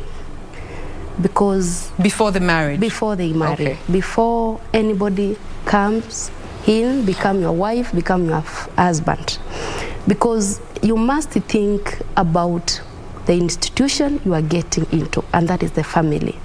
And you must think about the investments, and you must think about your savings and your future as a family. Once you have that thinking in your mind and you plan together as a family, there is now some of the issues that you are going to be able to conquer as you grow together as a family. All right. Because this, what you have planned, will stick and will be there for the rest of your lifetime. You'll be with children, they'll be able to know where you are coming from.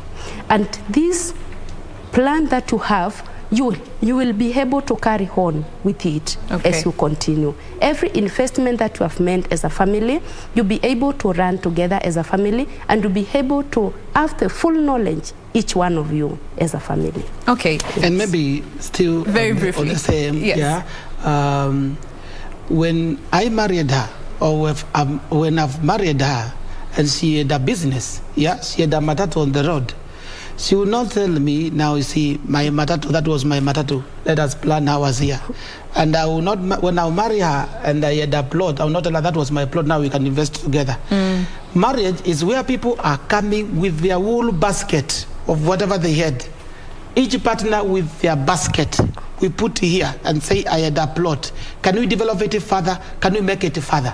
In other words, can we now unite what we had, our ideas, the investment we had individually, so that now we can put it together and now run it together as a family. All right. Yes. Now, as we draw the conversation to a close, let me come back to you, Doc. When it comes to understanding red flags and green flags in relation to money within the marriage institution, what do you advise our viewers to look out for? Red flags, meaning apa ni kubaya, and green flags, this is good for the marriage. Working. Yes, very briefly. Yes, thank you for bringing out that. There are defaulters in marriage and deadbeats. And the name calling, it comes out. That is when you see somebody, they're not very open with their finances, because if I don't want to commit in this marriage, and that is why as we continue, I want us to answer these 5 questions that a couple should answer. You need to ask yourself, why am I in this marriage? Number 1, the purpose of marriage. And that is where we seek for commitment. Because that is why we get the defaulters and the deadbeats and the people who are hawapangwingwi. Lakini kwa doa, lazima tupangwe, because either way we have to foot the bills, and therefore we need to ask ourselves, what is the purpose of marriage? Ama, are we just coming to be together for some time? Because if you're coming, either I have seen you have a jackpot of some money and I'm joining you and then I run away. Please, it's very good to know before you start it, why are we coming together, the purpose. Then ask the question, what are we going to do about our marriage? Then ask, number one, we said why, that is the purpose. Number two, we say what. Number three, what is the purpose of our marriage? Number three, where are we going with our marriage?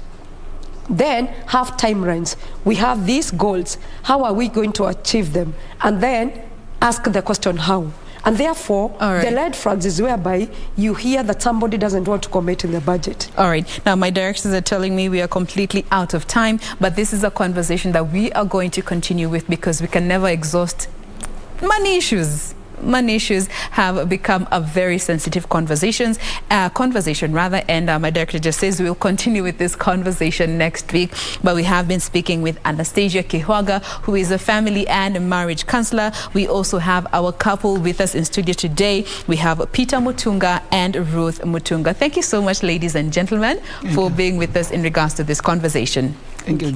All right, so as we bring the program to a close, we want to leave you with the live event that is currently ongoing at the Sarova Stanley Hotel, which is about the launch of the State of the Media Survey Report, which is a survey that was conducted towards the end of last year, December to be specific, which was aimed at gauging the level of trust in media when it comes to Kenyans in reliance to the news that is celebrated. So this is an event that will be happening in not too long. Of course, as and when it starts, we will be bringing you that live broadcasting, and the chief guest is Miss Esther Koinet, who is the Principal Secretary, the State Department of Broadcasting and Telecommunication under the Ministry of ICT, Innovation and Youth Affairs. That will be coming up in not too long. But for now, we want to say thank you for being with us. Be sure to join us again tomorrow morning right here on KBC for another edition of Good Morning Kenya. I'm Jane Wamboy. Do enjoy the rest of your viewing.